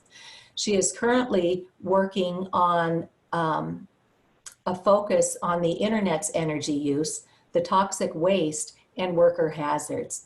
In 2018, she spoke about the internet's footprint at the United Nations Forum on Science, Innovation, and Technology. Her talk today is titled, Looking Behind Our Screens with Due Diligence. She'll introduce us to the internet's main energy guzzlers and what we can all do to reduce its footprint. She joins us now by telephone, not by Zoom, and in her talk, she'll explain why she's made that choice. Welcome, Katie. Hi, thank you. Can you hear me? Yes. Great. I'm very glad to be here today. The internet is the largest thing that humanity has built. Its electricity use, toxic waste emissions, worker hazards are proportionate to it being the largest thing that we've built, and it continues to expand. According to Huawei, and in case someone doesn't know, Huawei, that's H-U-A-W-E-I. Huawei is the Chinese corporation, basically the Chinese government, that has contracted with Canada and UK to install their 5G infrastructure. And according to Huawei consultants, by 2030, 51% of total global electricity use could go to info communications technologies, ICT. Now, we've been upset about 2% of total global electricity use going to aviation for personal and business travel. So their prediction that by 2030, 51% of total global electricity use could go to ICT is pretty staggering. I want to give a few other facts here that I've been living with while I've been researching this. And okay, so one smartphone includes more than 1,000 different substances. And each of those substances has its own energy-intensive, toxic waste-emitting supply chain with worker hazards. We also need to understand the cradle-to-grave energy use of every device and every infrastructure part. So starting with the design of a device, which takes an enormous amount of energy. There are robotics involved and modeling with computers that are very energy intensive. So there's the design of the device, then there's extraction of the ores and minerals that are needed the raw materials that go into every device. There's transporting those ores and minerals to the smelters where they are refined and processed. I'm going to talk a little more about that soon. And then there are assembly plants. At the assembly plants, there are chemicals involved for cleaning the circuit boards. Then the item is boxed and shipped and sent to the end user. Okay, now we've gone from cradle to purchase of the device. And then there's the usable life cycle. So right now, if you're looking at a computer screen now, that computer is in its usable life cycle. And then there's sending the no longer working computer to discard, to garbage. That also takes energy. If parts of it are recycled, that also takes energy. If it's just disposed of at a dump, there are toxic wastes involved, and you begin to get the picture. Okay, but here's the punchline. 81% of the energy used by a laptop is used before the end user turns it on. So that's called embedded or embodied energy. And that is the vast majority of energy that goes into every device. I need to clarify here because people have been talking about energy efficiency. And if we, hello, can you hear me? Hello? Yes, you're good. Go ahead. Okay, great. So if, say that your device is energy efficient, and so you bought it because the manufacturer said this is really energy efficient. Let me introduce the Jevons paradox, Jevons. William Jevons was a British economist. He wrote a book in 1865 called The Coal Question. He explained that energy efficiency causes increased energy demand. So if you make 1 billion energy efficient smartphones or laptops or whatever, they will require mining for raw materials, smelting and refining them, transporting them to various stations so that you get the end product. And you might have an energy efficient smartphone when you turn it on, or laptop when you turn it on, but along the way, it's going to use an enormous amount of energy, and more people are using it, which requires more infrastructure. So energy efficiency causes increased energy use. Overall, we need instead to focus on reducing the total energy used by the internet. That's got to be the question, instead of looking at energy efficiency.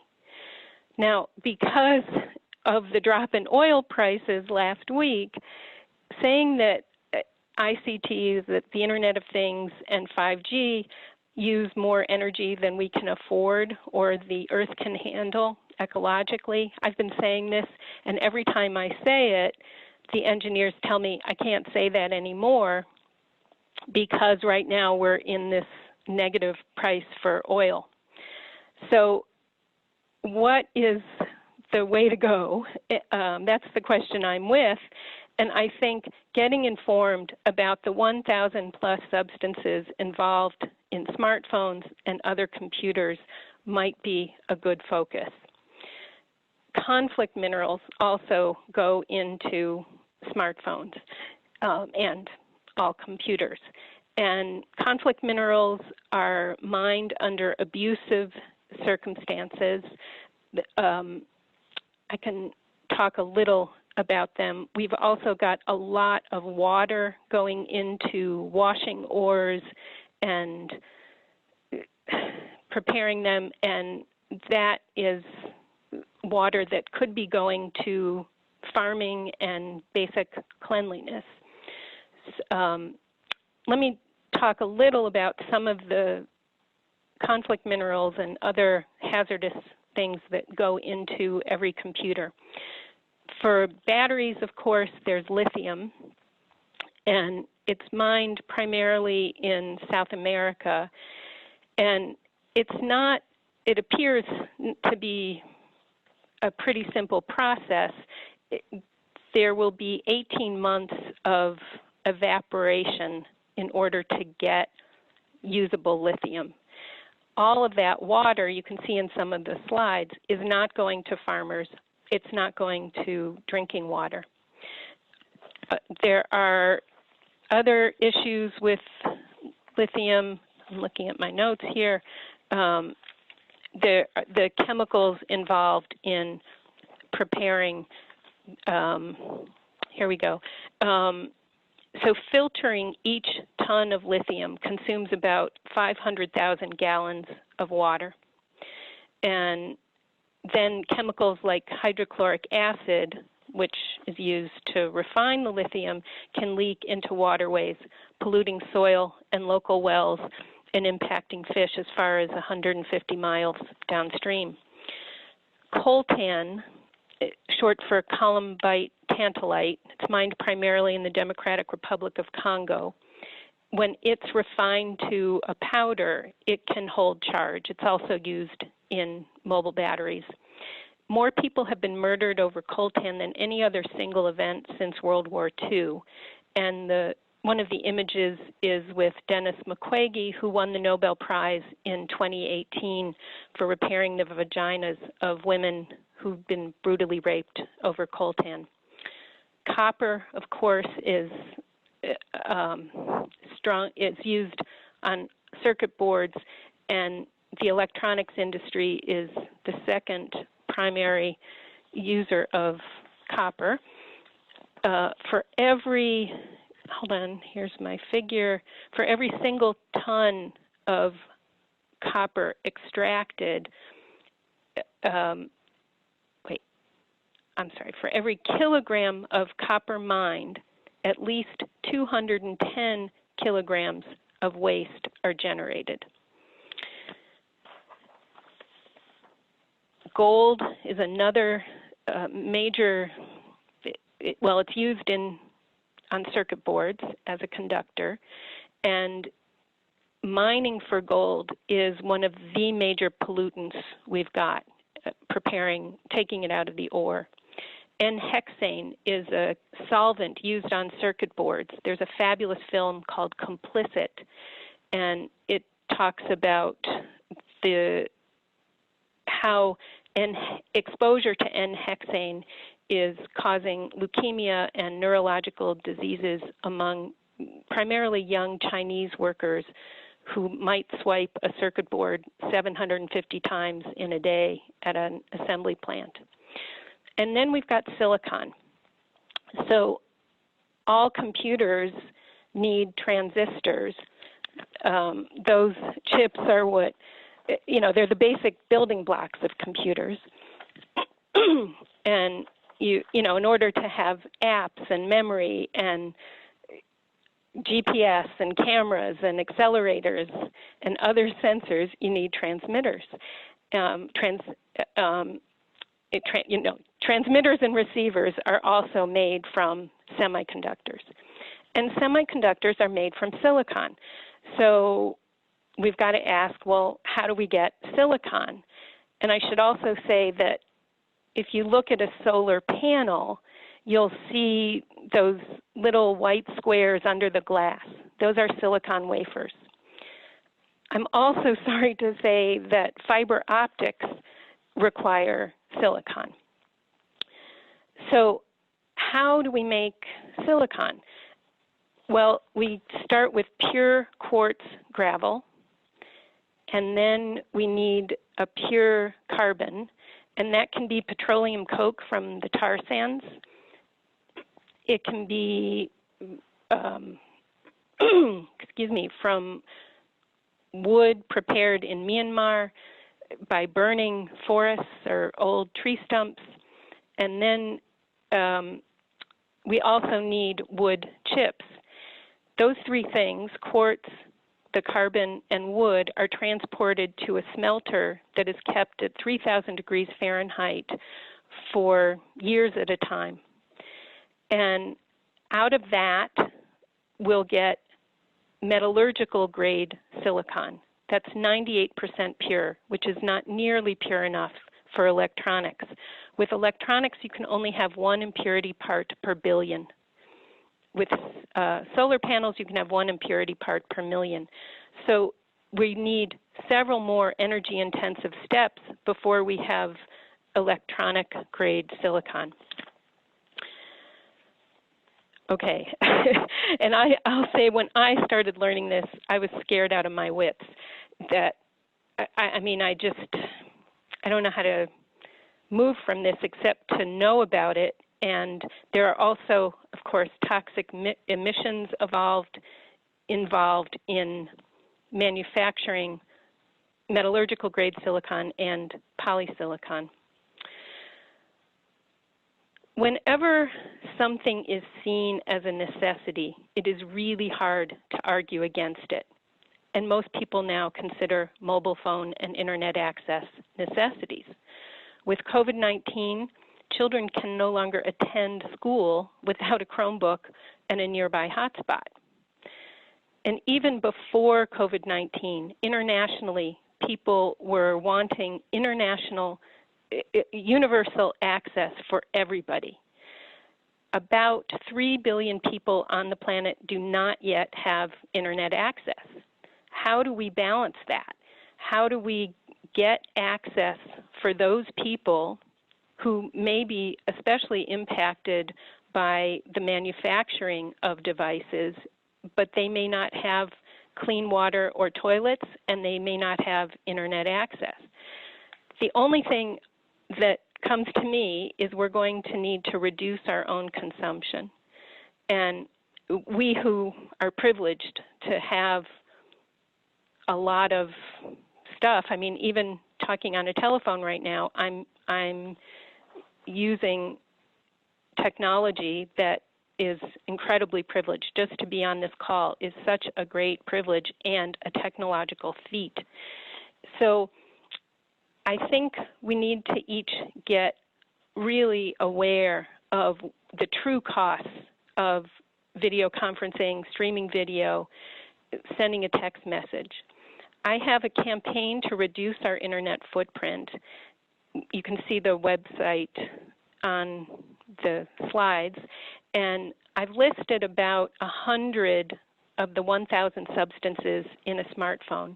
My idea is for every person to research one substance and share that research with your coworkers, classmates, family members, neighbors, and then we can possibly shift public opinion so that we've become more aware that we need media diets. We need to limit our own use since no government agency is doing that. We need repair clinics.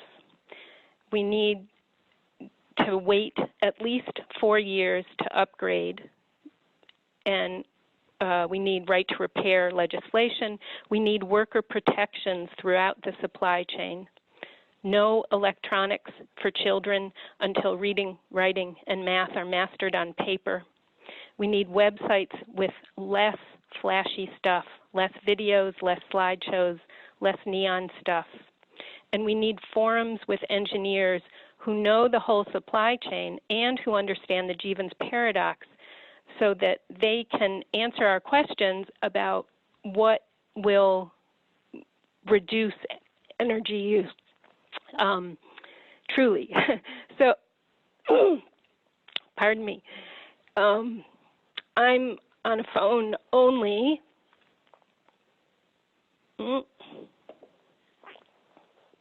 Because using video takes more data, takes more energy, and also it takes manufacturing devices with cameras. So and it takes more infrastructure. And obviously with 5G, I should say briefly that a 5G cell site could use 2 to 3 times as much energy as a 4G cell site.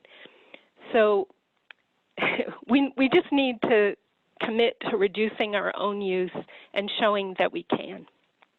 Thank you very much.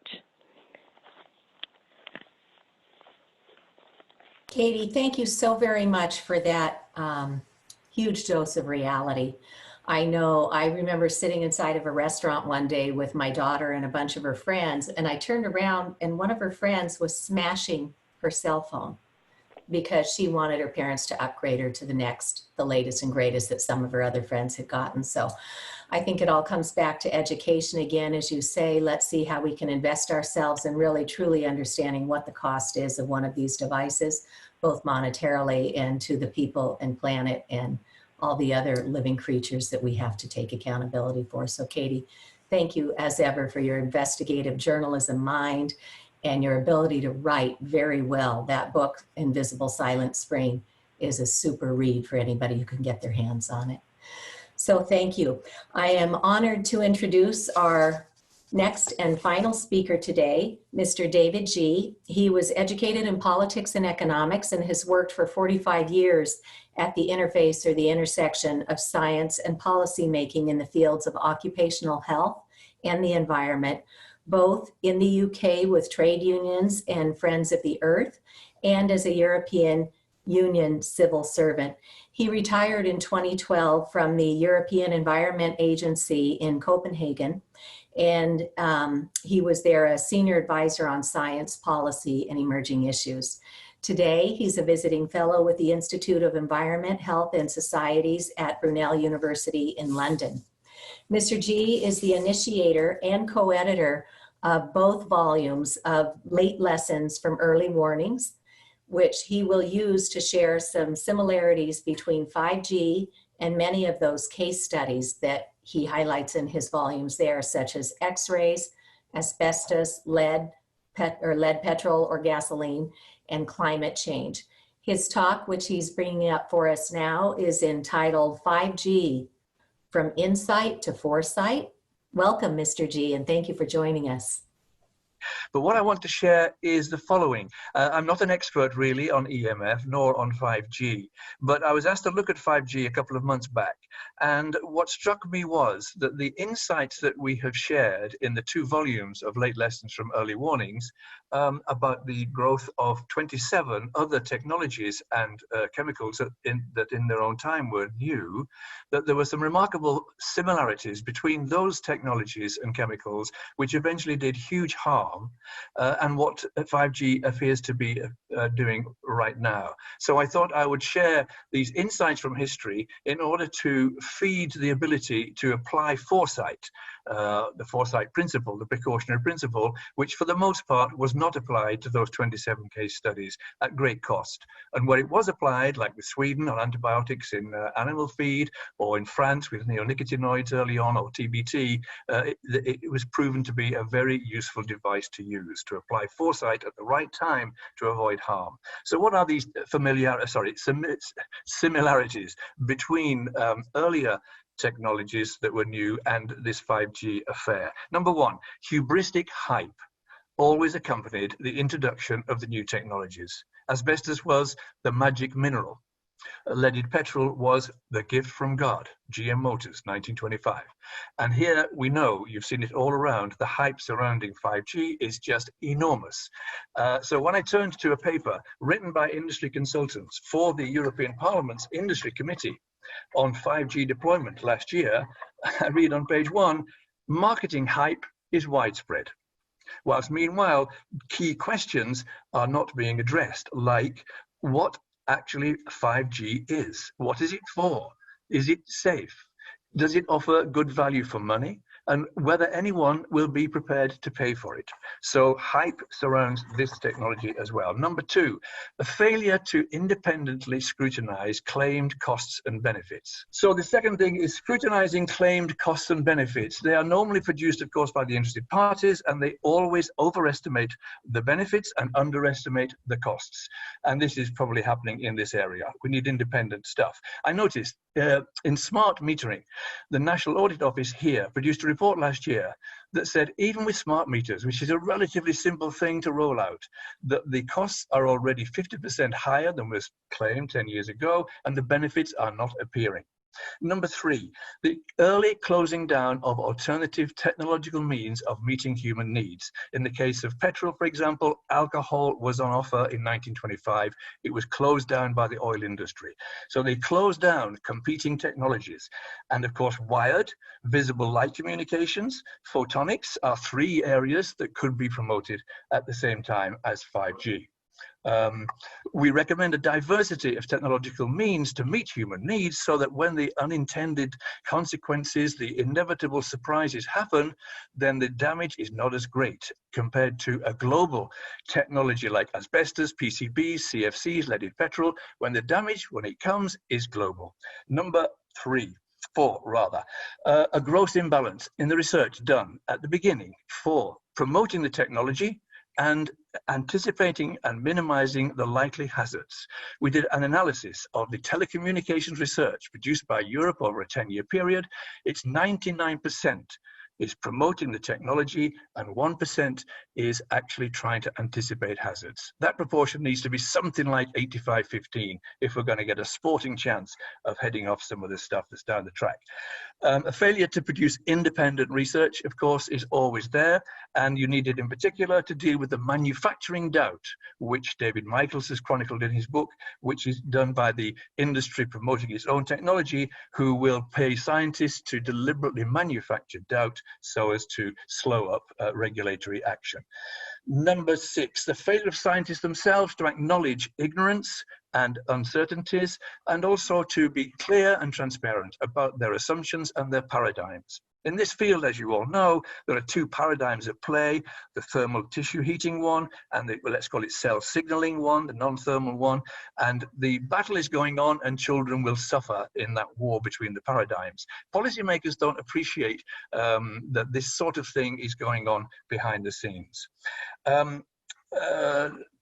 The next one, just turn the page over here. So policymakers too fail to realize the difference between the high strength of evidence that's needed to establish robust scientific knowledge and the appropriate strength of evidence that's needed to justify timely intervention to avoid harm. And that can range from a scientific suspicion at risk at the low end to perhaps reasonable certainty at the higher end. But somewhere between the small amount of evidence and a lot is where the policy intervention must come. And of course, the precautionary principle was invented to provide the moral, ethical, political, and administrative authority to take action when the evidence is just perhaps balance of probabilities or even scientific suspicion of risk, if the harms that are plausible are large, irreversible, and need to be avoided. Of course, then there was a complete failure to act on the early warnings that came very, very early, 1898 for asbestos, 1898 for climate change, and so on. And the failure to act on the early warnings led to enormous harms. And the scientists, by the way, who produced those early warnings are routinely harassed, whether it be Needleman in leaded petrol, Selikoff in asbestos, or currently with non-ionizing radiations, Henry Lai, Leonard Hardell, Carlo have all been seriously harassed for producing inconvenient truths. We need some protection for them. The harms always expanded to much beyond what we thought at the beginning. Asbestosis became lung cancer, became mesothelioma. Smoking went from lung cancer to 12 cancers to heart disease to fetal toxicity. In every case, the harms expanded beyond what we thought was the case at certain points in time. Secondly, the exposures always expanded beyond what they thought we would have, from factories to consumers, to environments, to families, to toxicities, to other generations. So those 2 observations, those 2 insights are very robust. Harm always expands and exposures always expand. The exposure limits always come down with expanding knowledge, and they come down by a great deal very often. Sometimes slowly, it takes a lot of pressure, but they do come down, and often they end up at 0, as with lead after 100 years, or all carcinogens like radiations in chemicals, where there is no known safe threshold. It's likely that that ought to happen in this field too. A failure, finally, to involve the public in these technological choices.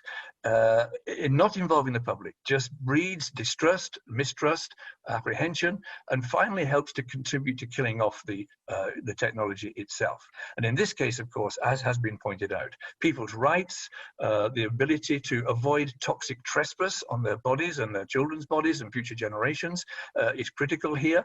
And therefore, we need to think of ways of dealing with or involving participation from the public so that more responsible innovations are developed that can meet human needs with full democratic approval.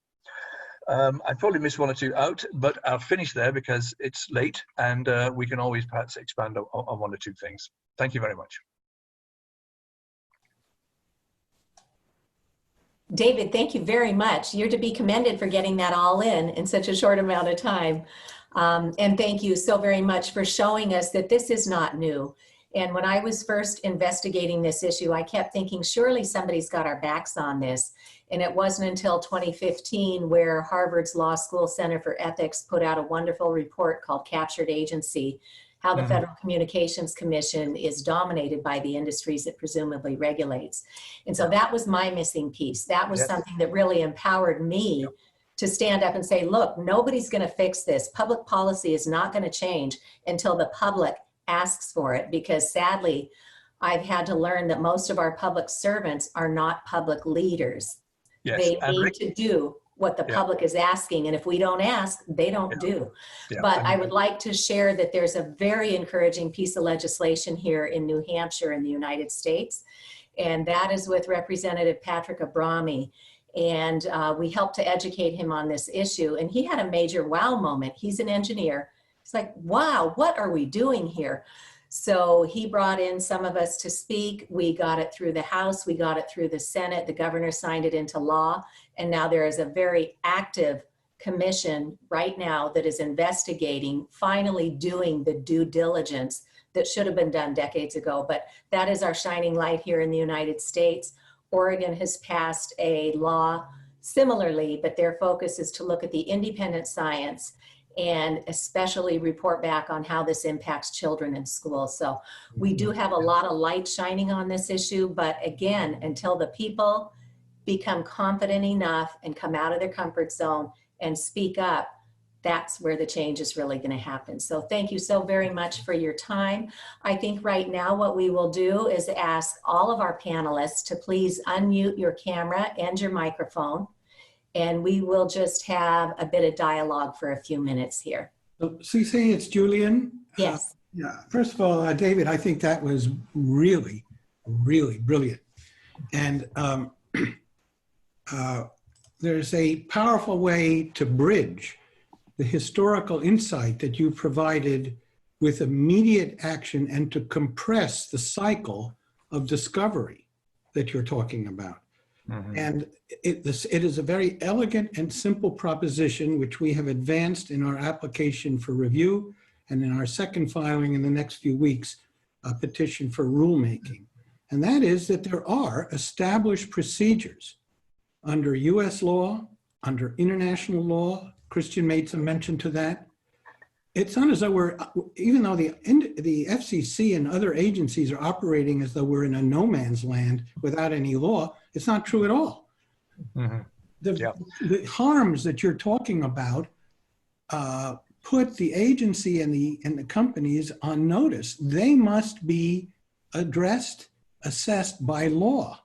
A failure to do that from an administrative point of view is arbitrary and capricious, and courts will review and reverse actions that do not comport with law. And what we are arguing in our administrative application for review is the corona crisis doesn't absolve, but increases the duty of heightened vigilance and precaution. And in fact, there's a Supreme Court case that supports this, the Youngstown Tube and Wires, which is an international principle in England and other countries. So my point is, the legal tools exist. The issues you're pointing out are universal, and lawyers, and courts are all available to compress this process of discovery. You mentioned some cases it took 90 years. This is something that we can get action within the next few months. Possibly. Can I just mention something that one other person indicated, and I talked about the polluter pays principle was not followed in the fact that most of the polluters didn't meet the costs of their pollution. There's a very neat thing brought in, which we use already in mining and oil and gas and recently the banking sector, where we ask those sectors to put up front more or less a kind of anticipatory insurance bond in the money markets type of thing, where they can get the interest off it for the next 50 years if nothing goes wrong. But if something does go wrong, then they can pay up instead of the taxpayer. And a wonderful economist called Costanza did a retrospective analysis of the Deepwater Horizon disaster, which caused something like £600 billion worth of losses. And for the sake of £100,000 that the engineer would not spend on a critical valve. Now, if that BP Horizon affair had a bond in the market over 50 years, which they put there for 15 billion or something, getting interest, they would have spend that money on the valve. In other words, it shifts the incentives around. And I don't see why we don't say to the telecoms companies, you've got big pockets, take out £100 billion bonds in the market, and it's yours in 50 years' time. If nothing goes wrong, we should use that. Well, the point is that the OECD principle of the polluter pays principle has been turned completely around in this case, and I call it the public pays principle. Absolutely right, it is. The business model is not sustainable unless the public pays trillions of dollars of damages. This EU paper I mentioned really questions the business model, saying, you know, it's rubbish, it's really poor. Now, what happened in Japan in the pollution cases is that the public started to win. And the industry then moved to have an administrative compensation system, which led directly to the Superfund in the United States. The problem is that the industry itself is having difficulty raising financing because they have to disclose these liabilities in their SEC filings. So this is untenable. That's why I said if groups like that are represented today can come together and the issues are common, the costs will go up, and that will provide an enormous incentive for innovation, as you say in your presentation, to provide alternatives. There is a viable alternative, which is exactly what Tim Shockley is laying out for us. Could I ask a different question, which is about how we stop, as it were, the intellectual monopoly almost of ICNIRP in being able to dictate the science and the limits, which every regulatory authority, it would seem, including WHO and others, are just picking up. And that's gone on for 20 years, despite the criticisms. What's the way forward there? Could it be possible to perhaps use the International Commission on Radiological Protection, the radiation gang, you know, the ionizing radiation people who've been doing their work since 1928, and say to them, set up a subcommittee and stick on some great people like James Lynn and so on, ex-ICNIRP people who are now critical of ICNIRP, and produce some limits based on your knowledge of ionizing radiations and take it away from ICNIRP. Would that be possible? Can I comment on this? Yeah, sure. Legal. Thank you. Legally, it should be quite simple to simply demand that a court review the state of affairs, not only according to what handpicked scientists in a specific private organization says, but also according to independent peer-reviewed science. The challenge that I see in that perspective, in that aspect, is whether or not the national or international courts are up to the task. Experiences from many different countries will most likely show that the courts can be a part of the problem in maintaining a public narrative forwarded by the government or the state. This depends on each individual country's state of affairs, I would say. But in principle, one way of going about this is to go to the courts and demand that the protection of human rights, the protection of right to life, respect for privacy and respect for private life and family life is respected. And in that connection, submit the independent peer-reviewed research. and make the courts and thereby also the public aware that IGNIAB is not the only player here. They're not the only voice, and they are not the only competent people who can shed light on this issue. But like I said, it depends on the nature of the national or international courts. Thank you. Libby, I have a question for you, and perhaps others would care to weigh in. We see that the World Health Organization in 2020 has opened up a review of the biological impacts of wireless radiation. Some would say that that is a sham, that it's just showing that they're sort of looking to do something. Can you help us understand what may come of that review on cancer and other implications? Well, I'm not the only one that should answer this question. I want Uli to answer it as well. But from my perspective, it is, I believe, a sham attempt to look at, give the impression that they really are seriously taking a view of this, but based on their past performance, they already have judged the matter, and so their view will be influenced by their funders and who serves on those committees. I know many scientists who have volunteered to serve on those committees, who are independent scientists. I don't know in the net who will end up being serving on those committees, but that is a very critical part of this whole discussion, is who will be on those committees. When ICNIR classified radio frequency and ELF, electricity, as a possible human carcinogen, which should be reclassified, I believe, many people do, based on the scientific evidence available now, 3 long-term studies, that should justify it there.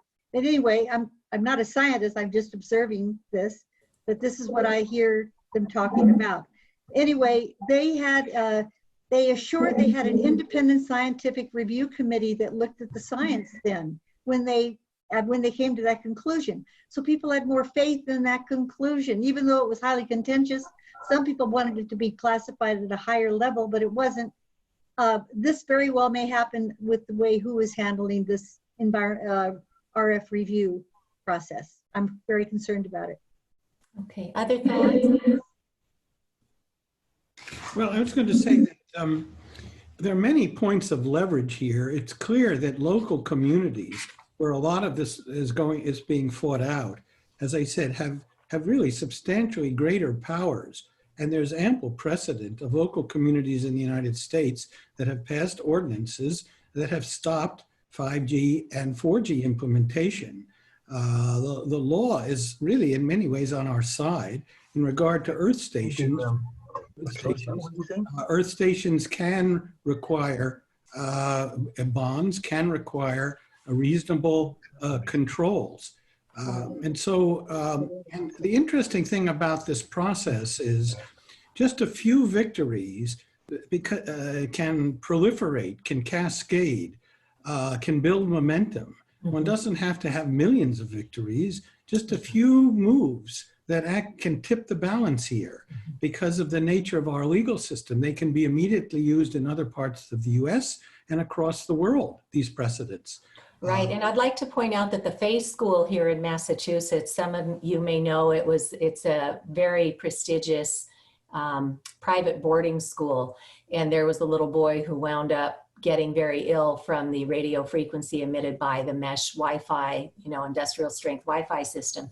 But it took a couple of years for the family to figure that out, and when they asked for accommodations, they were refused. And so the family took it to court under the Americans with Disabilities Act in federal court. And although they did not win the court case, they did win in the sense that this was the first time in a United States court that the non-thermal effects were recognized.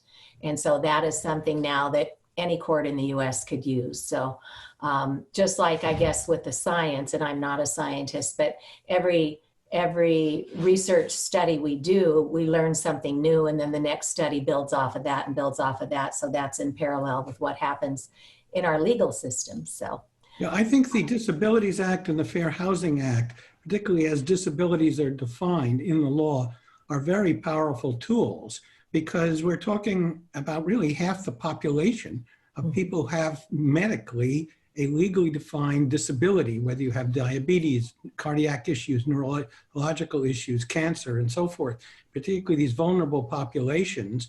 We're not looking at some marginal group who's claiming they're sensitive, which I don't in any way trivialize. This is a very significant group of population, 10%. But what if it's 50% that are vulnerable to the RFR exposures? And one victory like that will create an enormously important precedent, on top of the fact, as has been pointed out, this is foreseeable and preventable. And from a legal point of view, that means that it becomes willful, because willful neglect. And moreover, the doctrine of immunity collapses when these towers, earth stations, are placed on public property or public rights of way. Here in Santa Barbara, we've been told that the mayor and others who have been permitting this are deeply concerned that they may be personally liable. That is a fact. They will be personally liable if people who already have disabilities are injured as a result of being irradiated. And these earth stations, they're using 5G to beam up the signal, the uplink, and then facilitate it coming down. And the fact is that none of the harms have been addressed at all, at least adequately, by the agency and by these local communities that will be implementing these earth stations. So there's very good news here. It's just a question of using the available law both on a procedural basis as well as on a substantive basis. Well, thank you. And thank you for your leadership to both of our legal counselors on here today and everything that you're doing in your own countries. And I hope that this webinar today will help to drive additional lawyers to you who can then collaborate and help to do the build out of some of these plans that you've outlined for our world. So thank you very much. See, this is a new field of law. This needs to be pointed out. We are building a case. We have some course already. California lawyers can get 6 hours of continuing education credit. We're going to create a whole new field of RFR law and make it available to lawyers all over the world so they can rapidly get up to speed. Excellent. That's wonderful. Can I just mention the Turin court? I lost contact there for 5-7 minutes, so you might have mentioned the Turin decision in January, where the appeal court gave the compensation to the guy with acoustic neuroma. And along the way, they dismissed the evidence based on the defense, which was basing it on ICNIRP.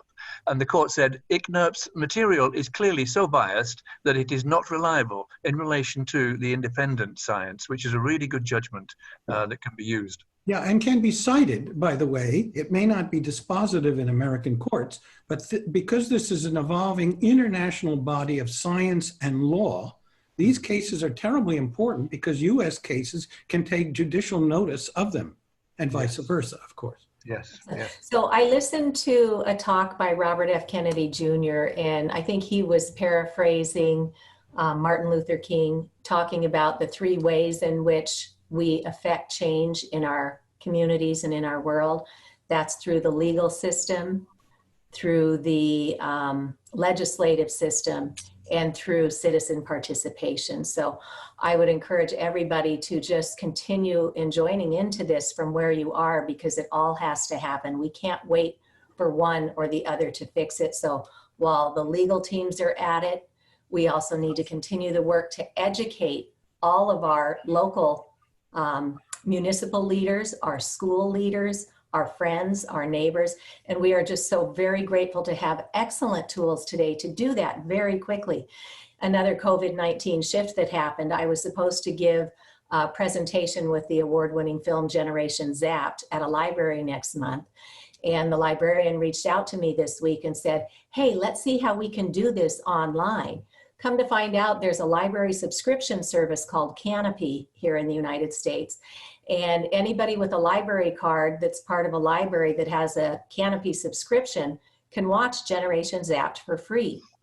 So she's going to put out a call to all the people in the city of Newton, Massachusetts, and say, hey, go watch this film. And then we've got Cece Doucette coming in, and she will answer questions and help you figure out how to parlay this into your life. So keep doing what we're doing at the grassroots, keep doing what we're doing from the legal, and by all means, keep talking to your legislators, because by and large, they have no idea.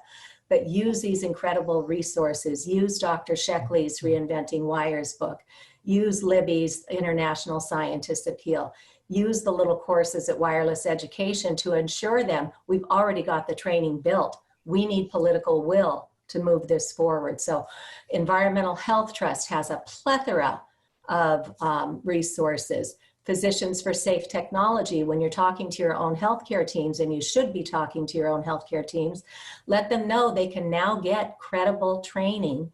And there are videos available at emfconference.com from the 2019 training session that we held last September. And Libby is building the training now to launch this again and to do another round of training in January of 2021. So let's all just keep doing. Yes, David. Can I just raise the legal thing as Christian is still here? Firstly, to say what a great piece of work you produced, Christian. I read it this morning. It's fantastic, if I may say so. And I wondered what has happened to it in Denmark since you produced it in May 2019. Has it been picked up in any way? Yes, several groups with whom I'm working are picking it up to conduct legal action in Denmark, which was it was going to be the final point of what I was going to say anyway, and it'll only take like 30 seconds anyway. We are preparing first and foremost a general civil suit against the Danish state with claims to put in place preventive measures, claims to inform the public of the dangers of RF-EMF, and claims to institute procedures for the investigation of radio equipment. Radio equipment comprises, among other things, cell phones and base stations, etc., according to EU law, European Community law, to ensure health safety. Unfortunately, punitive damages are not a thing in Denmark. But these other claims should be able to further the cause for which we're all working. There are other legal actions which are being prepared, but I cannot speak of those in public at the moment. If I may add something, I can to sum up. We are doing what we can in order to further this point legally as well in Denmark nationally. I would like to add a legal point which has not been, as far as I can hear, been addressed yet, which relates to the precautionary principle. This is an EC law principle. It can be applied where scientific evidence is said to be insufficient, inconclusive, or uncertain. And there are indications through preliminary objective scientific evaluations that there are reasonable grounds for concern that the potentially dangerous effects on the environment, human, animal, or plant health may be inconsistent with the chosen level of protection, the chosen level being, for instance, ICNIRP or FCC guidelines. So this is a principle which is invoked in a case where you cannot say, or perhaps where the opposing party would say, well, we don't have scientific certainty that this is dangerous. My point being here, to keep it as briefly as possible, we don't necessarily need it. In Denmark and in the European Union, we have the precautionary principle and a duty to invoke it in cases which relate to human and environmental damage.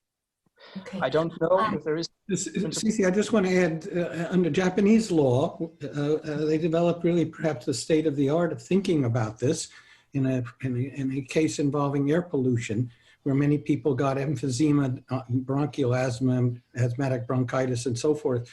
And the court there held that as plaintiffs were able to show the origin of the toxin, how it was transferred, how it was ingested or breathed in, based on by epidemiological evidence, it was way off the charts, experimental and clinical. They said, well, we're not going to force the plaintiffs to prove each one of these petrochemical companies was the source. We're shifting the burden to the chemical companies to show that they were not the cause, based on this prima facie case. And that standard then became incorporated into U.S. law, the Superfund, and so forth. So I think throughout the world, we built what in law is called a strong prima facie case. This is less of a burden than preponderance of the evidence, and certainly beyond reasonable doubt, in which the burden of proof may very soon shift to the companies. Now, Ray Broomhall has developed a very innovative idea, which he kind of bridges the scientific research to the clinician.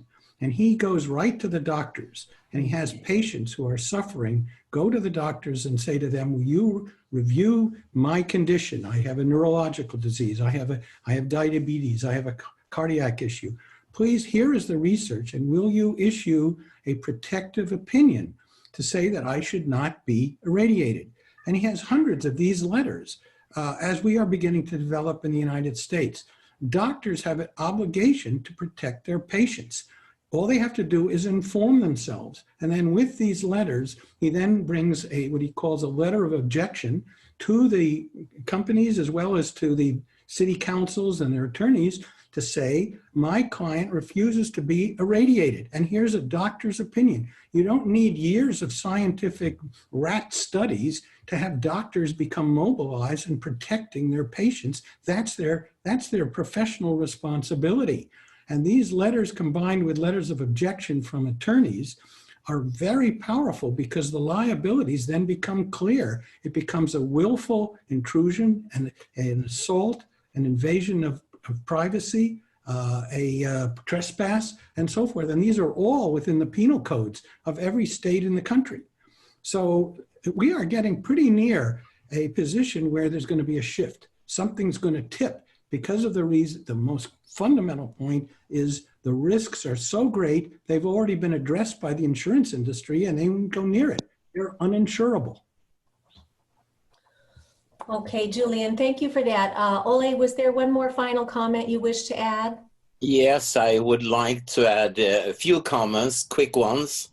I'm very impressed by everyone's additions to this subject, and I'm pretty sure that this war will be won in a court of law. It very much looks like that.